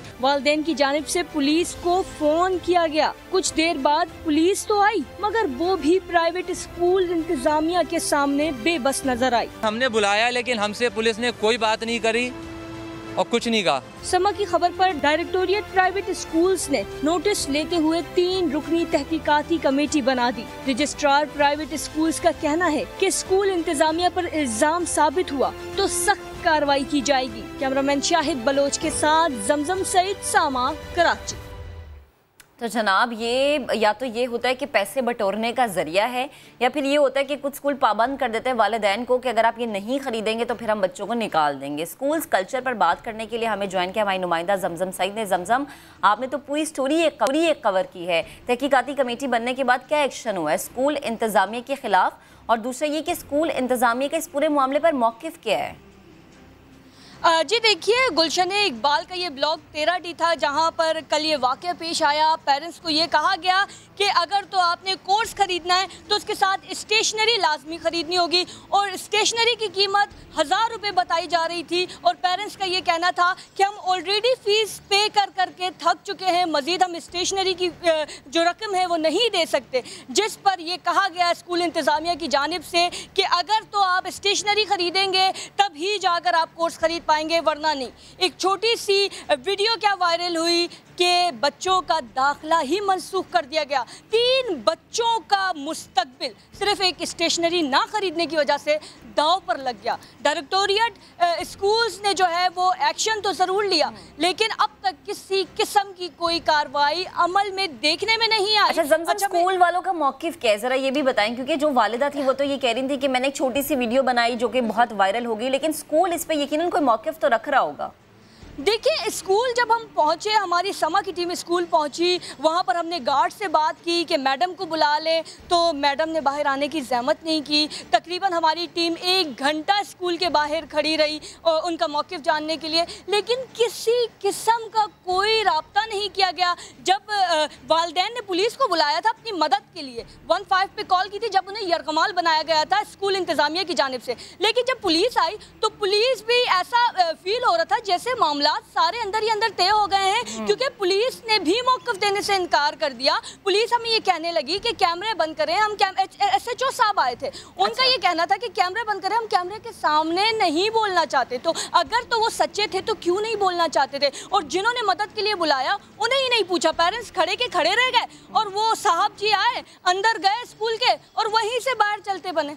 अच्छा जमजम, मुझे बताएं, आपने कहा कि एक दफ़ा हम स्कूल गए और दरवाज़ा जो है वो उन्होंने बंद कर दिया और दरवाज़ा नहीं खोलने दिया। बार बार अगर आपने स्कूल वालों का या फिर उन वालिदैन के अलावा दीगर वालिदैन का मौक़िफ़ जानने की कोशिश की हो तो वो क्या था?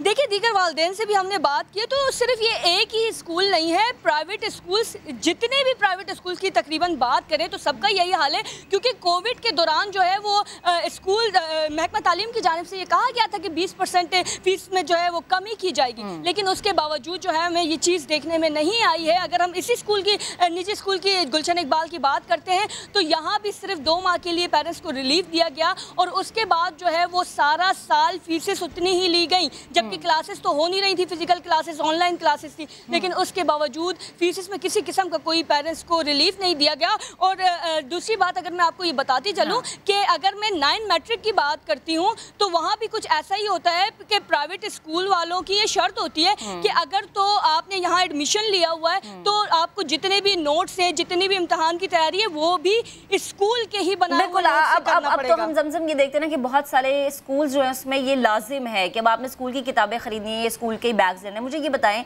कि इस स्पेसिफिक अगर मैं इस स्कूल की बात करूं तो यहाँ पर अगर टीचर्स के बारे में अगर बात की जाए, ये स्कूल इंतजामिया का मौक़िफ़, क्योंकि अक्सर औक़ात जब इस तरह की खबरें, इस तरह की वीडियो सामने आती हैं तो टीचर्स का ये मौक़िफ़ होता है कि स्कूल में ख़वातीन हैं जो ये कहती हैं कि हम भी किसी की माँ है, किसी की बहन है, किसी की बेटी, लिहाजा वीडियो ना बनाई जाए।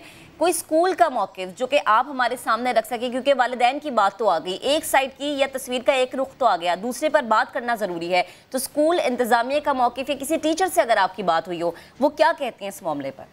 नहीं, देखिए टीचर्स को तो खैर बात करने की परमिशन ही नहीं होती है। और रही बात स्कूल इंतज़ामिया के मौक़िफ़ की, तो जैसे मैंने आपको महक थोड़ी देर पहले बताया कि स्कूल इंतज़ामिया से बात करने की हमने बहुत ही ज़्यादा कोशिश की। इवन कि हमने गार्ड तक को बोला कि अंदर जाएं और मैडम को बुला लें। बाहर काफ़ी देर, 1 घंटे तक जो है हम खड़े रहे हैं, स्कूल के बाहर नॉक करते रहे हैं कि कोई आए, स्कूल का बंदा कोई अंदर से आए, हमसे रब्ता करे, हमें अपना मौक़िफ़ दे। क्योंकि ये बिल्कुल आप दुरुस्त फरमा रही है कि ये तस्वीर का एक रुख है, दूसरा रुख अभी तक हमने नहीं देखा। अच्छा, 4800 रुपये, ये देखिए फी वाउचर मेरे हाथ में मौजूद है उसी स्कूल का। किसी किस्म का कोविड में भी कोई रिलीफ नहीं दिया गया। इसके अलावा बहुत से पेरेंट्स ने जो है वो शिकायतें भी की हैं, दरख्वास्त भी मेरे पास इस वक्त हाथ में मौजूद है, मैं आपको दिखाऊंगी इस प्रोग्राम के बाद के फीसेस कम करने के लिए। इसके अलावा कोर्स में जो मुश्किलात का सामना करना पड़ा, क्योंकि ज़्यादातर लोग ऐसे हैं जो अफोर्ड नहीं कर सकते।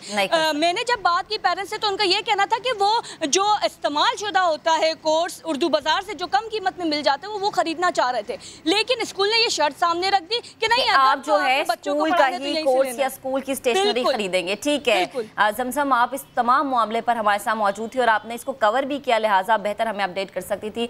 आगे बढ़ती मामले पर बात करने के लिए chairman private school management association Sindh Tariq Shah sahab ने हमें ज्वाइन किया है। तारिक साहब, बेहद शुक्रिया आपके वक्त का। ये सारा वाक़या मंजर आम पर आया, यकीनन आपने भी देखा होगा, हमारे चैनल ने ये खबर नशर की, नोटिस भी हो गया, वालिदैन का मौक़िफ़ तो आया, लेकिन हमारे रिपोर्टर ने बार बार जाके स्कूल इंतज़ामिया का मौक़िफ़ जानने की कोशिश की। हमारे रिपोर्टर जो कि फील्ड में, उन्होंने बार बार ये कहा कि टीचर्स को बात करने की कोशिश नहीं, टीचर्स को बात करने की इजाज़त नहीं दी जा रही। उन्होंने कोशिश भी बहुत की, लेकिन अगर आपकी बात हुई स्कूल इंतज़ामिया से तो प्लीज़ आप बताएं कि स्कूल इंतज़ामिया के इस मामले पर क्या मौक़िफ़ है? जी बिल्कुल, देखें बात दरअसल ये है कि बहुत सारे पॉइंट आज यहाँ पर कवर हुए हैं, तो मुझे मौका भी मिलेगा कि मैं उसको क्लियर करूँ। देखिए, एक तो स्कूल इंतजामिया से अभी पर्सनली मेरी बात नहीं हो सकी है, लेकिन इंशाल्लाह मैं आज ही इनसे रब्ता करूंगा और इस मैटर को जरूर इंक्वायर करूंगा कि अगर कहाँ पे मामलात हैं और किसकी गलती है इसके अंदर, तो ये मामला इंशाल्लाह मैं सॉर्ट आउट करके आप लोगों को भी जरा इन्फॉर्म करूंगा।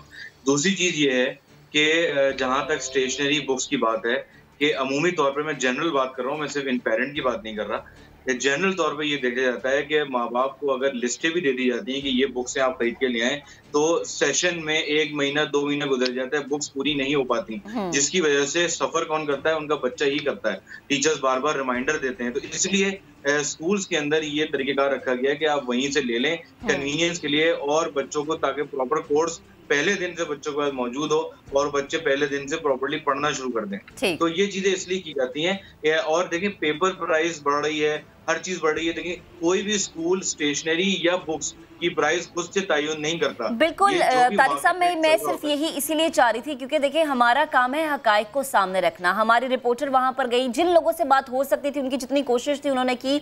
आपसे मैं सिर्फ इसलिए जानना चाह रही हूँ कि स्कूल इंतजामिया का मौक़िफ़, ताकि हमें तस्वीर का दोनों रुख सामने आ सके। हम इसलिए यहाँ पर बैठे कि हम आवाम तक हकाइक पहुँचा सके, किसी एक को हम जो है सपोर्ट ना करें। इस मामले पर अगर जनरली हम देखें तो स्कूल का मौक़िफ़ होता क्या है? क्यों स्कूल इंतजामिया ये वालिदैन को जोर देती है कि यहीं से स्टेशनरी खरीदनी है, यहीं से यूनिफॉर्म खरीदना है, यहीं से नोट्स लेने हैं? जी बिल्कुल, देखिए मैं वही एक्सप्लेन कर रहा था कि ये कहा इसलिए जाता है ताकि ऑन द स्पॉट फौरी तौर पर बच्चों को वो चीजें फराहम की जा सकें। क्योंकि अगर पेरेंट्स पे ये बात छोड़ दी जाती है कि आप ये काम इंतजाम करें या ये खरीद कर लेकर आएं या फलाना स्टेशनरी आप अवेलेबल करें, तो ऑब्वियसली पेरेंट भी बिजी होते हैं अपने रोजगार के अंदर, तो वो टाइमली वो चीजें नहीं कर पाते। तो स्कूल इसलिए फैसिलिटी प्रोवाइड करता है कि आप वन विंडो ऑपरेशन है, आप यहाँ पर आए, यहीं से लें, यहीं बच्चों को दे दें, ताकि बच्चों का सिलसिला जो है तालीम का वो डिसकंटिन्यू ना हो, ना डिस्टर्ब हो।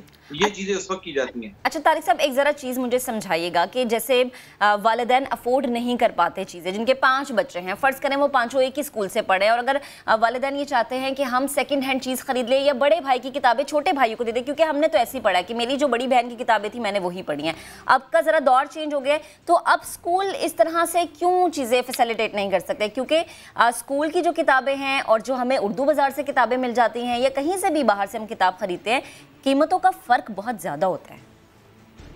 ये बिल्कुल आप बिल्कुल सही कह रही हैं। देखिए जो सेकंड हैंड बुक्स हैं ऑब्वियसली वो सस्ती ही होंगी, और अगर अच्छी कंडीशन में है तो स्कूल अलाउ भी करेगा और करना भी चाहिए। लेकिन इसके अंदर थोड़ी सी टेक्निकल चीज होती है कि देखिए कुछ होती है बुक्स और कुछ होती है वर्क बुक्स। तो work book second hand use नहीं की जा सकती, क्योंकि अगर उसी वर्क बुक को मिटाकर दोबारा यूज किया जाए तो पेपर फट जाता है। तो इसलिए स्कूल इंतजामिया ये कहता है कि वर्क बुक्स आप पूरी नई खरीदें। बुक्स हाँ बेशक अपने सिबलिंग्स की आप यूज कर सकते हैं, किसी रिश्तेदार की, जानने वालों की बुक्स को दोबारा यूटिलाइज करना चाहें, प्रॉपर कवर करके आप यूज कर लें, इसमें कोई कवाद नहीं है और कोई इसमें कोई हर्ज भी नहीं है कि आप, या स्कूल को चाहिए भी नहीं कि इसमें आप वो रिस्ट्रिक्शन लगाएं। लेकिन हाँ वर्क बुक्स जहाँ होती हैं वहां पर हमें कहना पड़ता है ताकि वो बच्चा फ्रेशली यूज करे, उसमें कोई लिखा हुआ ना हो। लेकिन तारिक साहब ये आप चीज बिल्कुल दुरुस्त फरमा रहे हैं, लेकिन अगर हम ये देखें कि एक कॉपी जो कि स्कूल में हमें 13 रुपए की और बाहर हमें 10 रुपए की मिल रही है, तो उसमें तो प्राइस का डिफरेंस आ गया ना। और एक वालिद ने अगर वो 10 किताबें या कॉपियां खरीदनी है तो नुकसान तो बाप का हो रहा है। तो इस चीज पे स्कूल इंतजामिया, क्योंकि मैं सिर्फ किसी एक स्कूल की बात नहीं करी, स्कूल इंतजामिया इस चीज पे वालिदैन को इतना तो रिलीफ दे सकता है कि अगर आपको बाहर ये चीज मिल रही है तो आप खरीदे, कोई लाजिम नहीं है कि आपने हमारे स्कूल से खरीदना है। बिल्कुल देखिए बुक्स की बात तो हो गई, अब कॉपीज की जो आप बात कर रही हैं वो ये है कि देखिए एक यूनिफॉर्मिटी बनाने के लिए और एक स्कूल को अपनी कॉपी रिकॉग्नाइज करने के लिए एक स्टैंडर्ड पैटर्न होता है कि ये फलाना कॉपी जो है ना स्कूल की है। तो अब मसला ये आता है कि अगर बाजार में जो कॉपीज मिल रही होती हैं, एक तो नंबर 1 उसकी पेपर क्वालिटी सही नहीं होती। स्कूल कोई भी अगर कॉपी प्रिंट करवा रहा होता है फॉर पेरेंट्स या स्टूडेंट्स, तो वो पेपर क्वालिटी को सबसे ज्यादा मद्देनजर रखता है, क्योंकि अगर पेन से बच्चा लिख रहा है तो उसके दूसरे साइड पे उसका इमेज नहीं आना चाहिए, वरना वो बच्चे की राइटिंग में मसला आता है और उसको पढ़ने में मुश्किल होती है। तो जब पेपर क्वालिटी इंक्रीज की जाती है, इवन साइजेस का डिफरेंस जब आता है तो पैसों में फर्क आ जाता है। एक कॉपी अगर के साइज बड़ा है और वो मार्केट में वही कॉपी छोटे साइज की मिल रही है तो उसमें रेट का फर्क आ जाएगा। इससे फायदा क्या होता है कि अगर हम थोड़ी बड़े साइज की कॉपी लेते हैं तो वो पूरे सेशन बच्चे की कॉपी चलती है, वरना अगर हम छोटे साइजेस की कॉपीज रखें तो पेरेंट को बार बार वो खरीदनी पड़ेगी। सेकेंडली स्कूल बल्क क्वांटिटी में इतना प्रिंट नहीं करता जितना बल्क क्वांटिटी में बाहर प्रिंटिंग होती है, तो वो ऑब्वियसली सस्ते रेट में बन जाती होगी। लेकिन जब एक स्कूल एक सर्टेन क्वांटिटी, लिमिटेड क्वांटिटी में प्रिंट करवाता है तो उसकी कॉस्ट में थोड़ा बहुत फर्क आता है। लेकिन मैं आपको बताऊं क्वालिटी में स्कूल कोई भी कॉम्प्रोमाइज नहीं करता, जिसकी वजह से ये थोड़ा बहुत फर्क आता है। और इसका फर्क भी कोई स्कूल नहीं लेकर आ रहा, पेपर के रेट्स हर 15 दिन के बाद चेंज हो जाते हैं। तो आप ये देखें ना, इसमें भी एजुकेशन को अगर सब्सिडी दी जाए तो ये भी चीजें ऑब्वियसली ट्रांसफर पेरेंट की तरफ ही होंगी, इसमें कोई स्कूल को या किसी और को फायदा नहीं होगा। तो गवर्नमेंट को भी चाहिए कि इन चीजों में कम से कम जब ये सीजन आता है, कि जब नया सेशन स्टार्ट हो रहा होता है, जब ही पेपर की अगर कॉस्ट कम कर दी जाए या सब्सिडाइज कर दी जाए, गवर्नमेंट की तरफ से कंट्रोल रखा जाए, तो ये सारी मामला जो एक्सपेंसिव हो जाते हैं एकदम से वो नहीं होंगे। अच्छा तारिक साहब, अगर मैं इस स्कूल में जो मामला हुआ है इससे मुतालिक अगर मैं बात करूं तो पेरेंट्स के लिए यहाँ पर क्या रिलीफ हम देखेंगे? क्योंकि जो कमेटी बनाई गई है और जैसे हमारे रिपोर्टर भी हमें बताते कि उनके 3 बच्चों को स्कूल से निकाल दिया गया, तो कमेटी का अभी तक जो एक्शन है उससे मुतालिक अगर आपके पास कोई अपडेट हो तो प्लीज शेयर कीजिएगा।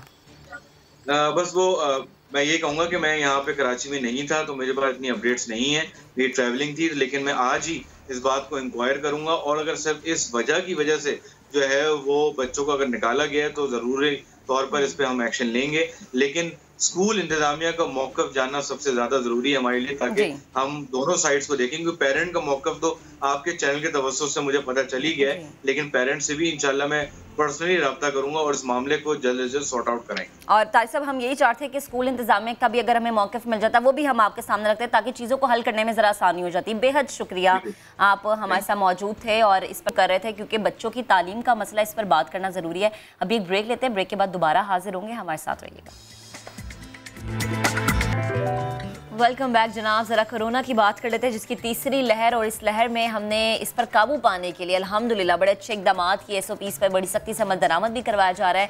इसका फैलाव रोकना है तो SOPs पर अमल दरामद के साथ साथ वैक्सीन लगवाना ज़रूरी है। वैक्सीन की अहमियत को समझते हुए पाकिस्तानियों की हमने देखा कि एक बड़ी तादाद वैक्सीनेशन सेंटर्स का रुख कर रही है, लेकिन ऐसी सूरत हाल में कुछ इत्तलात है, सोशल मीडिया पे भी हमने देखा कि कुछ वीडियो वायरल्स होती हैं जिसमें कहा जाता है कि शायद कई वैक्सीनेशन सेंटर्स पर वैक्सीन की किल्लत पैदा हो रही है।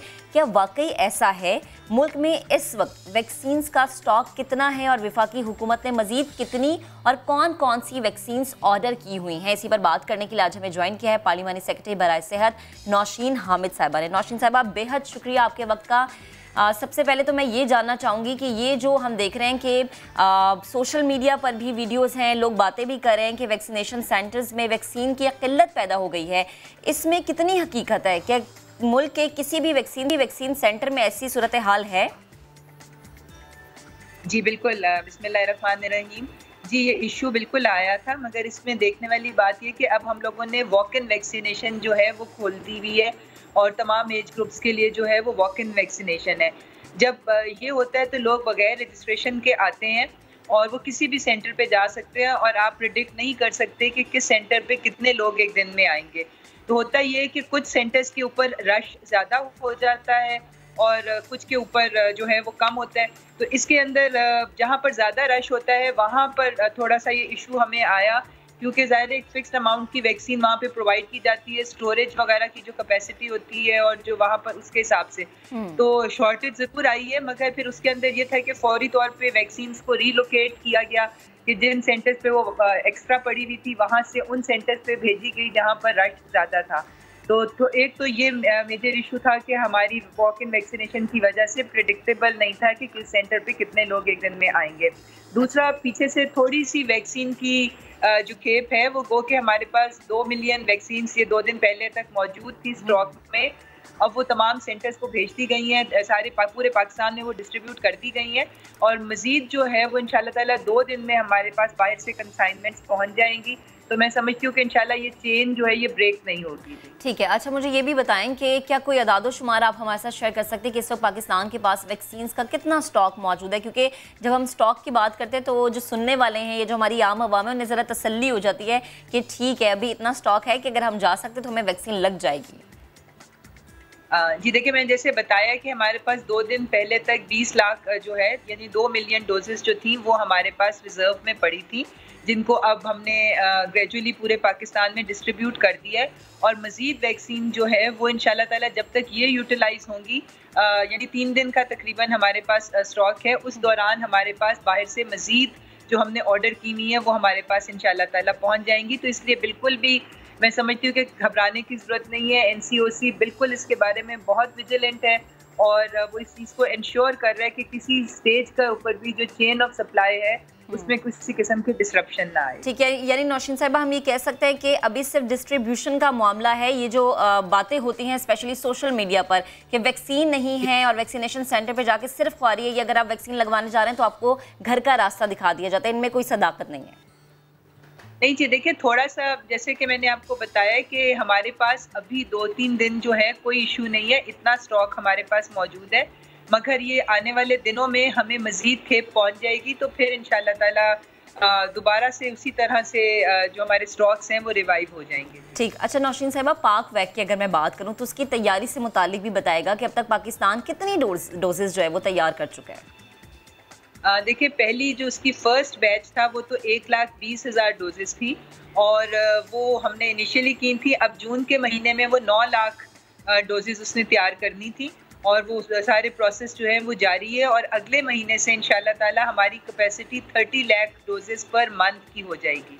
अच्छा, तो ये कैपेसिटी अचीव हम इंशाल्लाह नेक्स्ट मंथ से कर लेंगे और फिर हर महीने 30 लाख डोजेस जो हैं वो तैयार होंगी। और इसका ये आपको भी इल्म है कि ये सिंगल डोज वैक्सीन है, यानी जितनी डोजेस तैयार होंगी उतने ही लोग जो है वो कैटर होंगे। दूसरी ये होता है कि जी 2 डोजेज होती हैं तो वो हाफ हो जाता है अमाउंट, मगर ये वो वैक्सीन है जो कि सिंगल डोज है और इफेक्टिव वैक्सीन है, और इंशाल्लाह ये जितनी डोजेस तैयार होंगी उतनी आवाम को ये लगती है। ठीक। और नौशीन साहिबा, अगर मैं सिंध की बात करूं, क्योंकि सिंध में इस मामले पे बड़े अभाम पाए जाते हैं, कभी कभी तो एक ही पार्टी के 2 अलग अलग लोग अलग अलग मौक़िफ़ देने पे आ जाते हैं, तो मुझे ये बताएं कि सिंध में जब वैक्सीन का मामला आता है तो यहाँ पर भी यही बाज़गश्त होती है कि पाकिस्तान के सबसे बड़े वैक्सीन सेंटर में वैक्सीनेशन मौजूद नहीं है, तो इस मामले को किस हद तक देखा गया है? देखिए, तमाम सूबे जो हैं वो सबसे अच्छी बात इस वक्त ये है कि जो हमारा NCOC का प्लेटफॉर्म है वो एक नेशनल प्लेटफॉर्म है, और डेली वो, मेरा ख्याल है जब से ये बना है कोरोना की शुरू के दिनों में, कोई ऐसा दिन नहीं है जब इसकी मीटिंग ना हुई हो। सुबह 10 बजे रेगुलर ये मीटिंग होती है, और उसमें प्रोविंसेस के भी जो लोग होते हैं वो उसमें मौजूद होते हैं, ऑनलाइन मौजूद होते हैं। तमाम प्रोविंसेस अपने इश्यूज भी डिस्कस करती है, और जितनी उनकी डिमांड होती है वो भी वो बताते हैं, और NCOC उसके मुताबिक जो है वो डिमांड के मुताबिक इनको वैक्सीन जो है वो डिस्पैच कर दी जाती हैं। अभी कल भी इनके पास 1 लाख मजीद डोजेज जो है वो सिंध भेजी गई हैं। अच्छा, तो मैं समझती हूँ कि बिल्कुल हाँ जी राब्ते में रहते हैं ये लोग, और जो डिमांड इनकी तरफ से आती है उसको उसी तरह से केटर किया जाता है, क्योंकि ये एक नेशनल प्लेटफॉर्म है और यहाँ से तमाम प्रोविंसेस को इक्वली ट्रीट किया जाता है। ठीक। अच्छा नौशीन साहिबा, कल मैंने टीवी पे खबर देखी थी जिसमें एक शहर के मनाजिर थे कि इधर लेडी डॉक्टर खड़ी हैं, दरमियान में जंगला है, और दूसरी साइड पर बहुत सारे लोग हैं, जिसका हाथ आगे आता है सिर्फ उसके हाथ पे इंजेक्शन लगा दिया जाता है, यानी कोई रिकॉर्ड कोई डेटा नहीं रखा जाता। प्लीज़ ज़रा मुझे बताएं कि ये सूरत हाल मतलब इंतहाई गंभीर है कि किसी का रिकॉर्ड नहीं, किसी का डेटा नहीं, जिसका हाथ आगे आ रहा है सिर्फ उस पर इंजेक्शन लगाया जा रहा है, इस पर कोई एक्शन लिया गया है? जी ये वाकया मेरे इल्म में नहीं है, मगर आया तो ज़रूर इसके बारे में पता करते हैं, क्योंकि डाटा के बगैर तो कोई वैक्सीन कहीं पर भी नहीं लग रही थी। ये अगर आप मुझे एरिया बता दें तो मैं उसको ज़रूर इंक्वायर कर लेती हूँ, क्योंकि इस वक्त डाटा मेंटेन करना हमारे लिए बहुत ज़रूरी है, क्योंकि हमने अपनी 70% जो टारगेट पॉपुलेशन है उसको हमने ये वैक्सीन लगानी है, क्योंकि हमने हर्ड इम्यूनिटी अगर अचीव करनी है तो हमें बिल्कुल पता होना चाहिए कि किस एरिया में किसको ये वैक्सीन लग गई है, ताकि हम अपना, क्योंकि एक बड़ा सिस्टमेटिक तरीके से चलना है, इस कंट्रोल करना है, तो ये हमें डाटा मेंटेन करना बहुत ज़रूरी है। और मैं समझती हूँ कि जो NIMS है, नेशनल इम्यूनाइजेशन मैनेजमेंट सिस्टम, जो हमने नादरा के साथ मिलके बनाया है, इसमें ये डाटा बहुत अच्छे से सारा रिकॉर्ड हो रहा है। अगर इसकी कोई ऐसी डिस्क्रिपेंसी आ रही है तो उसको ज़रूर इन्वेस्टिगेट करना चाहिए। ठीक है नौशीन साहिबा, बेहद शुक्रिया आपके वक्त का। और जो ये बातें की जाती सोशल मीडिया पे लोगों को वर्गलाने के लिए कि जनाब अब वैक्सीन ख़त्म हो गई है लिहाजा वैक्सीनेशन सेंटर ना जाएं, ऐसा कुछ भी नहीं है। देखें, अभी नौशीन साहिबा भी बात कर रही थी, डिस्ट्रीब्यूशन का मामला था, अब वो पहुंचा दी गई। स्पेशली सिंध की जब हम बात करते हैं तो कुछ बड़े लोग हमें कहते नजर आते हैं कि जी वैक्सीन नहीं मिली, लेकिन वही पार्टी के लोग कहते हैं कि वैक्सीन मिल गई है। नौशीन साहिबा ने भी यही कहा है, तो जाएं वैक्सीनेशन सेंटर में, वैक्सीनेशन लगवाएं। जो लोग अफोर्ड कर सकते हैं वो प्राइवेट लगवा लें, जो सरकारी वैक्सीनेशन है वो उन लोगों के लिए छोड़ दें जो अफोर्ड नहीं कर सकते, लेकिन इसको लगवाएं ज़रूर। क्योंकि अगर वो वक्त हम देखें जिसमें वैक्सीनेशन भी नहीं थी तो हम कहते थे कि काश इसका कोई हमें हल मिल जाए। आज अल्लाह पाक ने हमें हल दे दिया, हमारी गवर्नमेंट की तरफ से इतनी बेहतरीन ज़बरदस्त पॉलिसी आ गई है, तो प्लीज़ इसको आप जो हैं लगवाएं। और हम देखते हैं कि रोज़ाना की बुनियाद पर कितने लोग वैक्सीनेट हो रहे हैं, शायद इसलिए क्योंकि उन्हें अपनी भी जान प्यारी और अपने से जुड़े हुए लोगों की भी जान प्यारी। तो इन बातों पे बिल्कुल कान ना धरेंगे, वैक्सीन जो है नहीं लग सकती जनाब, वैक्सीन जो है वो ख़त्म हो गई है। तो अपनी सेहत का ख्याल रखें, अपनी जान का ख्याल रखें, अपने प्यारों का ख्याल रखें। आगे बढ़ते जब हम ख्याल रखने की बात करते हैं, जब हम बात करते हैं कि जनाब आपका ख्याल रखना बेहद ज़रूरी है, तो घर की ख़वातीन जो हैं वो सबसे ज़्यादा आपका ख्याल रखती हैं, लेकिन उनकी सेहत इंतहाई ज़रूरी है। उनकी सेहत इसलिए ज़रूरी है क्योंकि हम देखते हैं कभी वो थक जाती हैं, कभी किचन में काम करते करते उनके पट्टे खिंच जाते हैं, ज़्यादा देर खड़े रहने से उनकी पिंडलियों में दर्द होता है, टखनों में दर्द मामूल बन जाता है। ऐसे में ना सिर्फ ज़्यादा देर तक उनसे जो है वो खड़ा होना उनके लिए नामुनासिब होता है, बल्कि फिर इस तरह से आहिस्ता आहिस्ता वो बीमार भी होना शुरू हो जाती हैं। लेकिन जब हम ऐसी सूरत हाल की बात करते हैं तो ऐसी सूरत हाल में हमें ये ज़रूर जहन में रखना चाहिए कि अगर आप बीमार हैं तो फिर आप काम को बेहतर तरीके से अंजाम भी नहीं दे सकते। इस मसले से ख़वातीन जो हैं वो कैसे निजात पा सकते हैं, क्योंकि पट्ठों में दर्द होना, घुटनों में दर्द होना, टखनों में दर्द होना, पिंडलियों में दर्द होना और कमर में दर्द होना, अगर ये रोज़ का मामूल बन जाए तो आप इंटरनल बहुत ज़्यादा वीक हो जाते हैं। इसी पर बात करने के लिए एंटी पेन कंसल्टेंट तब्रेज़ ने हमें ज्वाइन किया है। अस्सलाम वालेकुम, गुड मॉर्निंग, कैसे हैं आप? अच्छा मुझे बताएं कि खवातीन को सबसे ज़्यादा मसला होता है जोड़ों के दर्द का, और जैसे जैसे एज बढ़ती रहती है ये दर्द ज़्यादा मजीद होता है। शुरू में तो शायद खवातीन इस चीज़ की तरफ ध्यान भी नहीं देती ना कि अच्छा जोड़ों का दर्द है, फलानी पेन किलर ले ली, ये वाली पेन किलर ले ली, वक्ती रिलीफ मिल गया। ऐसे में खवातीन को क्या करना चाहिए, स्पेशली वो जो कि हमारी खवातीन घर का पूरा निज़ाम संभालती हैं? हमारी खवातीन जो है वो सबसे ज़्यादा जो उनसे मिस्टेक होती है वो ये होती है कि वो अपनी डाइट में कार्ब्स बहुत ज़्यादा लेती हैं। अच्छा। कार्ब्स बहुत ज़्यादा लेती हैं, उस ज़्यादा कार्ब्स लेने की वजह से मतलब वो सुबह नाश्ते में भी रोटी खा रही है, दिन में भी रोटी खा रही है, रात में भी रोटी खा रही है, उससे क्या होता है वेट बढ़ जाता है। हाँ। जब वेट बढ़ जाता है तो वो दूध जिस तरीके से उनको इंटेक लेना चाहिए उस तरीके से वो उतना ख्याल नहीं रखती, तो जैसे ही वेट बढ़ता है सबसे पहले उनके घुटनों में पेन शुरू हो जाता है। पहले वो अवॉइड करती हैं कि घुटनों से चलें, हल्की हल्की आवाज़ें आ रही हैं कोई बात नहीं, लेकिन उसके बाद उनको बाकायदा पैरों पे स्वेलिंग आना शुरू हो जाती है और फिर वो डॉक्टर के पास जाती हैं तो वो मर्ज़ उनका काफ़ी बढ़ चुका होता है। उनको ये नहीं समझ में आता कि इसको डिफ़ाइन कैसे करें, वो सिर्फ ये जाकर कह देती हैं कि हमारे सर के बाल से पैर के नाखून तक दर्द है। अब वो बेचारा डॉक्टर वो कैसे समझे, उसे कैसे पता चलेगा कि सर के बाल से लेके पैर के नाखून तक इस लेडी को कैसे पेन हो सकता है, क्या क्या पेन हो सकता है, वो अपनी नॉलेज के हिसाब से बताते हैं। लेकिन इसमें ज़्यादातर जो ख़वातीन को जो इश्यूज़ आ रहे हैं वो घुटनों का पेन आ रहा है, एड़ियों का पेन आ रहा है, पट्ठों में खिंचाव आ रहा है, लोअर बैक पेन आ रहा है। अक्सर ख़वातीन अक्सर ख़वातीन की गर्दन में भी दर्द रहता है ना, फिर इस वजह से थकावट है तो फिर यहाँ पर भी स्ट्रेस आ जाता है। इसमें होता ये सबसे पहले उनको जो है वो भारीपन फील होता है। आपने अक्सर देखा होगा कि ख़वातीन हैं, घर में कोई टेंशन नहीं, रिलैक्स है और अल्लाह का दिया हुआ सब कुछ है, लेकिन वो अजीब सी चिड़चिड़ापन होता है, उनको बिला वजह गुस्सा आ रहा होता है। अच्छा, बात पे उनको डिप्रेशन हो रहा होता है, एंजाइटी हो रही होती है। उसकी सबसे बड़ी वजह ये होती है कि उनको खुद नहीं पता होता कि इनको सर्वाइकल पेन का इशू हो चुका है। अब वो होता क्यों है कि आप अगर किचन में काम कर रही हैं तो आप एक मामूल बना लें कि अगर आपको कोई लॉन्ग चेयर ले लें और उस पर आप 30 मिनट्स बैठें तो उसके बाद 5-10 मिनट के लिए खड़ी हो जाए।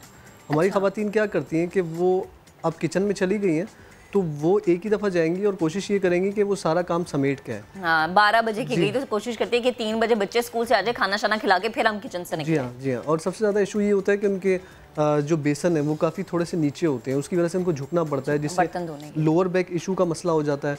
और फिर उसके बाद अक्सर आपने देखा होगा कि जो बर्तन धोने वाली जगहें होती हैं वो उन्होंने नीचे बनाई हुई होती हैं, और जब वो उसमें अपने घुटनों पर वेट डालकर और जब वो बर्तन वॉश कर रही होती हैं तो अगर केयर से करें तो कुछ नहीं होगा। अगर आप थोड़ा थोड़ा कर लें, मतलब 20 minutes, 15 minute, 20 minute, maximum 30 minutes, लेकिन नहीं, जब वो बर्तन धोती हैं तो 1-1 घंटा बर्तन धोती रहती हैं। जब वो कपड़े प्रेस करती हैं तो वो सुबह से रात तक के कपड़े प्रेस कर देती हैं। और जब वो खाना बनाने लगती हैं तो बस वो खड़ी हो के खाना बनाती रहती हैं। अगर खाना पक रहा है तो आप जाके थोड़ा सा रेस्ट कर लें। कितने घंटे का काम, 1 घंटे के काम के बाद कितना रेस्ट, या 2 घंटे के काम के बाद कितना रेस्ट, या 30 मिनट के काम के बाद आप कितनी देर बैठ जाएं? इसमें मैं एक बहुत सिंपल सा फार्मूला बताऊँगा जो मैंने खुद बनाया।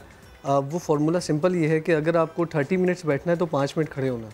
ओके। अगर आपको 15 मिनट खड़े होना है तो उसके बाद 5 मिनट के लिए बैठना। अच्छा। अगर ये फार्मूला ज़िंदगी में लेके चलें, क्योंकि ख़वातीन जो हैं वो उनका ज़्यादा इशू क्या होता है कि वो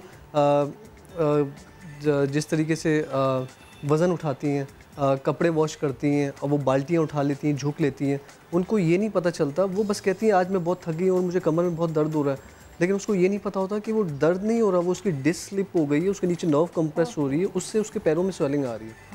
वो फिर बाद में जब स्वेलिंग बढ़ जाती है वो परेशान हो जाती हैं, कभी गुर्दों का टेस्ट करवा रही हैं, कभी शुगर का टेस्ट करवा रही हैं, कभी बीपी का टेस्ट करवा रही हैं। अक्सर हमारे 50% मेजॉरिटी ऑफ पेशेंट्स हैं जो इतने परेशान हैं, जाते हैं सारे टेस्ट क्लियर होते हैं, लेकिन उनके पैरों में सूजन आ रही है, उनको भारीपन हो रहा है। अक्सर आपने देखा होगा ख़वातीन पूरी रात जागती रहती हैं, सोती नहीं है, नींद नहीं आ रही, सिर्फ घुटनों में दर्द की वजह से ना, कि घुटनों में दर्द है। असल में पता है क्या होता ये कि जब वो अपना काम कर रही है तो बॉडी वार्म अप है, उस वक्त उनको पता नहीं चलता। उस वक्त वो अक्सर सारे पेशेंट्स ही कहते हैं कि हमारा दिन में शाम में पेन काफ़ी कम हो गया, लेकिन जब वो रात को सोती हैं और जब पंखे की हवा और एसी की हवा जब डायरेक्ट कूलिंग इसको हिट करती है तो रात में अलग से अगर नीज में पेन है तो नीज उनका 30 से उसमें लगने लग जाती है। हाँ, और फिर नहीं सोया जाता उनसे, नहीं सोया जाता। हाँ बिल्कुल, क्योंकि मेरी मदर को इशू है, इसलिए मुझे पता है कि मेरी अम्मा से ना एसी में वो पूरी रात कहती है एसी या तो बंद कर देती है या फिर हम बच्चे उठ के खोल लेते हैं। अच्छा, मुझे ये बताएं कि अगर किसी खातून को फौरन से पैरों में दर्द है, पैरों की एड़ियों में दर्द है, या घुटनों में दर्द है, या बाजू में, या कंधों में, तो पहली चीज़ उसे क्या करनी चाहिए? देखिए, सब चीज़ें अलग अलग है ना, तो इसको हम एक जो है बिल्कुल मिक्स नहीं करना चाहिए। ये बहुत चीज़ें इंपॉर्टेंट है। अगर आपकी सिर्फ एड़ियों में दर्द है तब भी आपको ज़िंदगी गुजारनी मुश्किल है।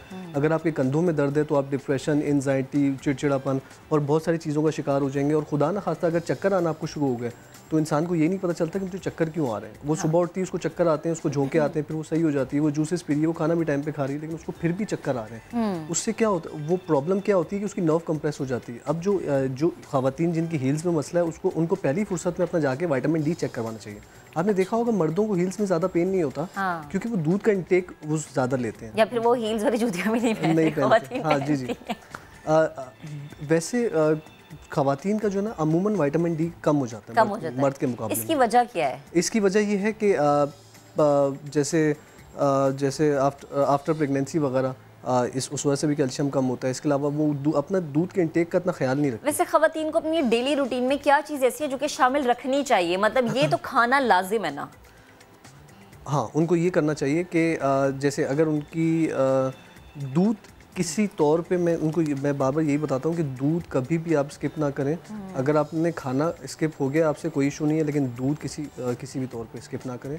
दूध लाजमी लेना है। अगर कुछ लोग ऐसे होते हैं जिनको दूध से मतली होती है, उनसे दूध पिया नहीं जाता ना, तो उसकी जगह आप नारियल पानी ले सकते हैं, उसकी जगह आप एलोवेरा को पानी में ले सकते हैं।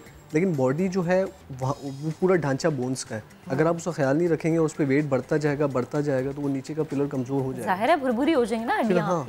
अच्छा, वैसे ख़वातीन को ये भी ख्याल रखना चाहिए कि वेट आपने ज़्यादा गेन नहीं करना, क्योंकि हमेशा हमने ये देखा कि जो घरेलू ख़वातीन होती हैं घर में वो रहती हैं और इसके अलावा कोई काम नहीं उनका, क्योंकि वो घर की जिम्मेदारियों को निभाती हैं, तो इसमें वो अपने वेट का ध्यान नहीं रखती है, तो बहुत गिर जाता है या बहुत बढ़ जाता है। जी।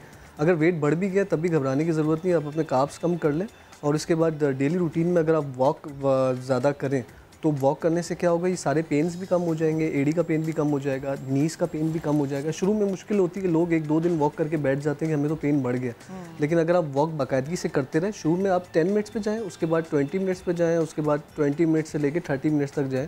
अगर बाहर नहीं जा सकते तो घर के अंदर करें। उससे क्या होता है कि स्वेलिंग भी कम हो जाती है और दर्द में काफ़ी बेहतरी आती है। और सबसे मेन इशू ये होता है कि जैसे ही वेट उनका कम होता है उनका पेन कम हो जाता है। पेन कम हो जाता है, ये वेट ज़्यादा होने की वजह से भी पेन होता है। अच्छा, मुझे ये भी बताएं कि हमने अमूमन ऐसा देखे कि कुछ ख़वातीन जो कि ऑफिस का काम भी कर रही होती है, घर का काम भी कर रही होती है, उनके ज़्यादा कंधों का मसला होता है कि उनके कंधों में ज़्यादा दर्द रहता है, उनकी गर्दन में पिछले हिस्से पे ज़्यादा दर्द रहता है, तो ऐसी ख़वातीन के लिए क्या है? असल में वो होता ये कि जब वो कंप्यूटर लैपटॉप यूज़ करती है, आजकल जो हमारे पास बहुत ज़्यादा पेशेंट्स आते हैं वो 70% जो तादाद है वो लोग हैं जो मोबाइल यूज़ करते हैं।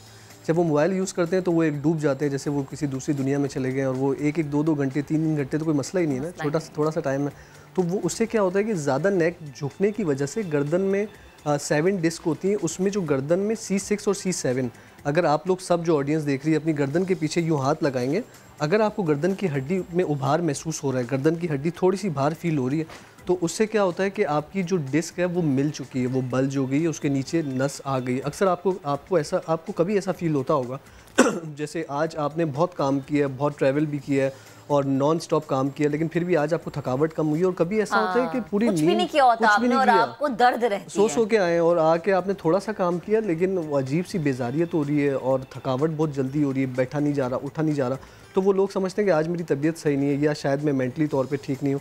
ऐसा कुछ भी नहीं होता। सिर्फ होता क्या है कि आपकी जो है सर्वाइकल का इशू वो आहिस्ता आहिस्ता हिट हो रहा होता है, वो आपकी जो ब्लड का सर्कुलेशन है वो माइंड में कम हो रहा होता है, और इसकी सबसे बड़ी निशानी है कि आप जब आपको ज़्यादा गुस्सा आना लगे, जब आपको थकावट जल्दी फील हो, जब आपको लगे कि क्योंकि एक इंसान है और वो अगर आप वो डेली बेसिस पे वो काम कर रहा है तो वो इतना मजबूत हो जाता है, इतना यूज्ड टू हो जाता है, मैं कहता हूँ उसको 24 घंटे में नहीं थकना चाहिए। तो इसमें तबरेज़ ऐसी क्या एक्सरसाइज है क्योंकि ख़वातीन अगर अपने वर्क स्टेशन पे बैठी हैं या फिर ख़वातीन घर पे बैठी हैं तो फ़ौरन से वो कर ली उन्होंने कि गर्दन के हवाले से या बाजू के हवाले से या घुटनों के हवाले से? सबसे पहले तो उनको जो अपना अगर कंप्यूटर यूज़ करती हैं तो उसमें कंप्यूटर या लैपटॉप थोड़ा सा उठा के रखें, उनकी नेक जो है वो 90 डिग्री के एंगल में ना ऐसे हो। हाँ बिल्कुल ऐसे होनी चाहिए। और अगर कमर में प्रॉब्लम हो रही है तो कमर में बैक केयर लगा के रखें या कुशन लगा के रखें। अगर उसके बावजूद प्रॉब्लम आजकल तो बहुत ज़्यादा बढ़ गई है, अगर उसके बावजूद प्रॉब्लम बहुत ज़्यादा हो रही है, पोस्चर सही करने से भी आराम नहीं आ रहा, वॉक से भी आराम नहीं आ रहा और एक्सरसाइज करने से भी आराम नहीं आ रहा, तो फ़ौरन जाके अपना MRI और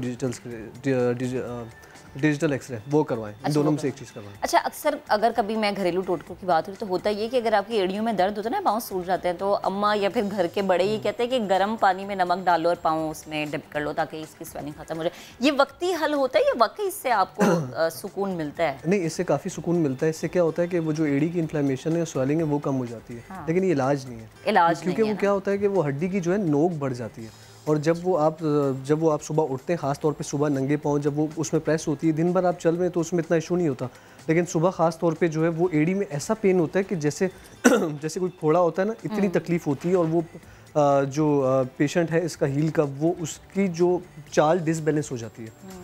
तो अब वो एड़ी के लिए कुछ लोग इंजेक्शन लगवा लेते हैं, कुछ लोग क्या कर लेते हैं, समझ नहीं आता क्या करें। उसके लिए चाहिए कि सबसे पहले अपने लिए मेडिकेटेड सैंडल लेके आएँ, अपनी मेडिकेटेड सैंडल वो यूज़ करें और अपना वेट कम करें, और अगर उसके बाद भी इश्यूज़ आ रहे हैं तो मेरे पास आ जाएं। अच्छा, चलिए ये आपने बता दिया और लोग आपकी तरफ आना शुरू होते हैं। मुझे बताएं कि कुछ ख़वातीन मैंने ऐसे देखे कि टाइम पे खाना उन्होंने खाना है, टाइम पे मतलब फ्रूट्स भी ले रही हैं, दूध भी ले रही हैं, लेकिन उनका वेट कम ही रहता है, बढ़ता नहीं। कुछ घरेलू ख़वातीन ऐसी भी होती हैं, लेकिन उसके दूध और फल खाने के बावजूद उनके जिस्म का दर्द भी बरकरार रहता है। वो जल्दी से एक वजह मुझे बताओ। वो असल में होता ही है कि उनको खुद याद नहीं होता कि वो अपने यंग एज में और स्कूल लाइफ में, कॉलेज लाइफ में जब वो बैग्स लिफ्ट करती हैं, और उसके बाद अब बिफ़ोर मैरिज और आफ्टर मैरिज जो है उनको वो पेन्स वो स्टार्ट हो जाते हैं, वो पेन्स स्टार्ट हो जाते हैं, वो हल्के हल्के उनके साथ चल रहे होते हैं। वो ये उनको ये ऐसा लगता है कि लाइफ का हिस्सा है, लेकिन वो लाइफ का हिस्सा नहीं होता। वो पेन्स उसके होते हैं और वो आफ्टरवर्ड्स जाके जो है वो काफ़ी बढ़ जाते हैं। तो उसके लिए सबसे पहले अपना पोस्चर सही करना है। ऑर्थो पिलो यूज़ करें, बहुत अच्छा है। ऑर्थो मैट्रेस यूज़ करें, बहुत अच्छा है। अगर आप अपनी थोड़ा सा जिमिंग कर लें या घर में थोड़ा सा योगा कर लें या थोड़ी सी एक्सरसाइज कर लें, इससे पेन काफ़ी कम हो जाते हैं। और ये सब चीज़ें करें। और अगर किसी को पेन बहुत ज़्यादा हो रहे हैं और पेन मतलब उसका वेट भी कम है लेकिन फिर भी उसको दर्द हो रहा है, तो उसके लिए वो अपनी चावल का इंटेक कम कर दे। चावल, बीफ, बादी चीज़ें जितनी है वो यूज़ ना करें। अच्छा, और जैसे कि दर्द हुआ तो फ़ौरन से कोई एक दवाई खा ली और वक्ती आपको सुकून मिल जाता है, वो भी ना करें ना? वो भी ना करें। वो इस चीज़ को सीरियस लें। हाँ, मैदा ख़राब हो जाता है। मैदा ख़राब हो जाता है, इस चीज़ को आप सीरियस लें। और आपको इस तरह से कोई बीमारी है या खुदा ना खास्ता कहीं कोई दर्द है तो उसको बिल्कुल आप लाइट ना लें। जैसे इन्होंने कहा कि स्कूल गोइंग जो बच्चियाँ होती हैं वो एक ही कंधे पर उनका बैग होता है, हाथों में इतनी किताबें होती है, तो वाकई ऐसा होता है कि कंधे झुक जाते हैं और फिर आगे जाके इसमें दर्द ज़्यादा होती है। जो हमारी घरेलू ख़वातीन है, हम देखते हैं कि वो दिन भर काम करती है, तो आपने करना ये कि 15 मिनट काम करना है। अगर 15 मिनट खड़े होकर काम करना हमने तो 5 मिनट बैठ जाना है। अगर आप 15 मिनट के लिए बैठी हैं, टेबल पे बैठ के कुछ काट रही हैं, तो 5 मिनट के लिए आप खड़े हो जाएंगे। नहीं लगातार 1 घंटा या 2 घंटा आपने काम नहीं करना। आज के प्रोग्राम से अब तक के लिए इतना ही। कल आपसे इंशाल्लाह दोबारा मुलाकात होगी। अपना बहुत सा ख्याल रखें और वैक्सीन लगवाएं, क्योंकि वैक्सीनेशन सेंटर में वैक्सीन मौजूद है। बातों पर कान मत धरें, वैक्सीन लगवाएं। अपना ख्याल रखें। अल्लाह हाफ़िज़।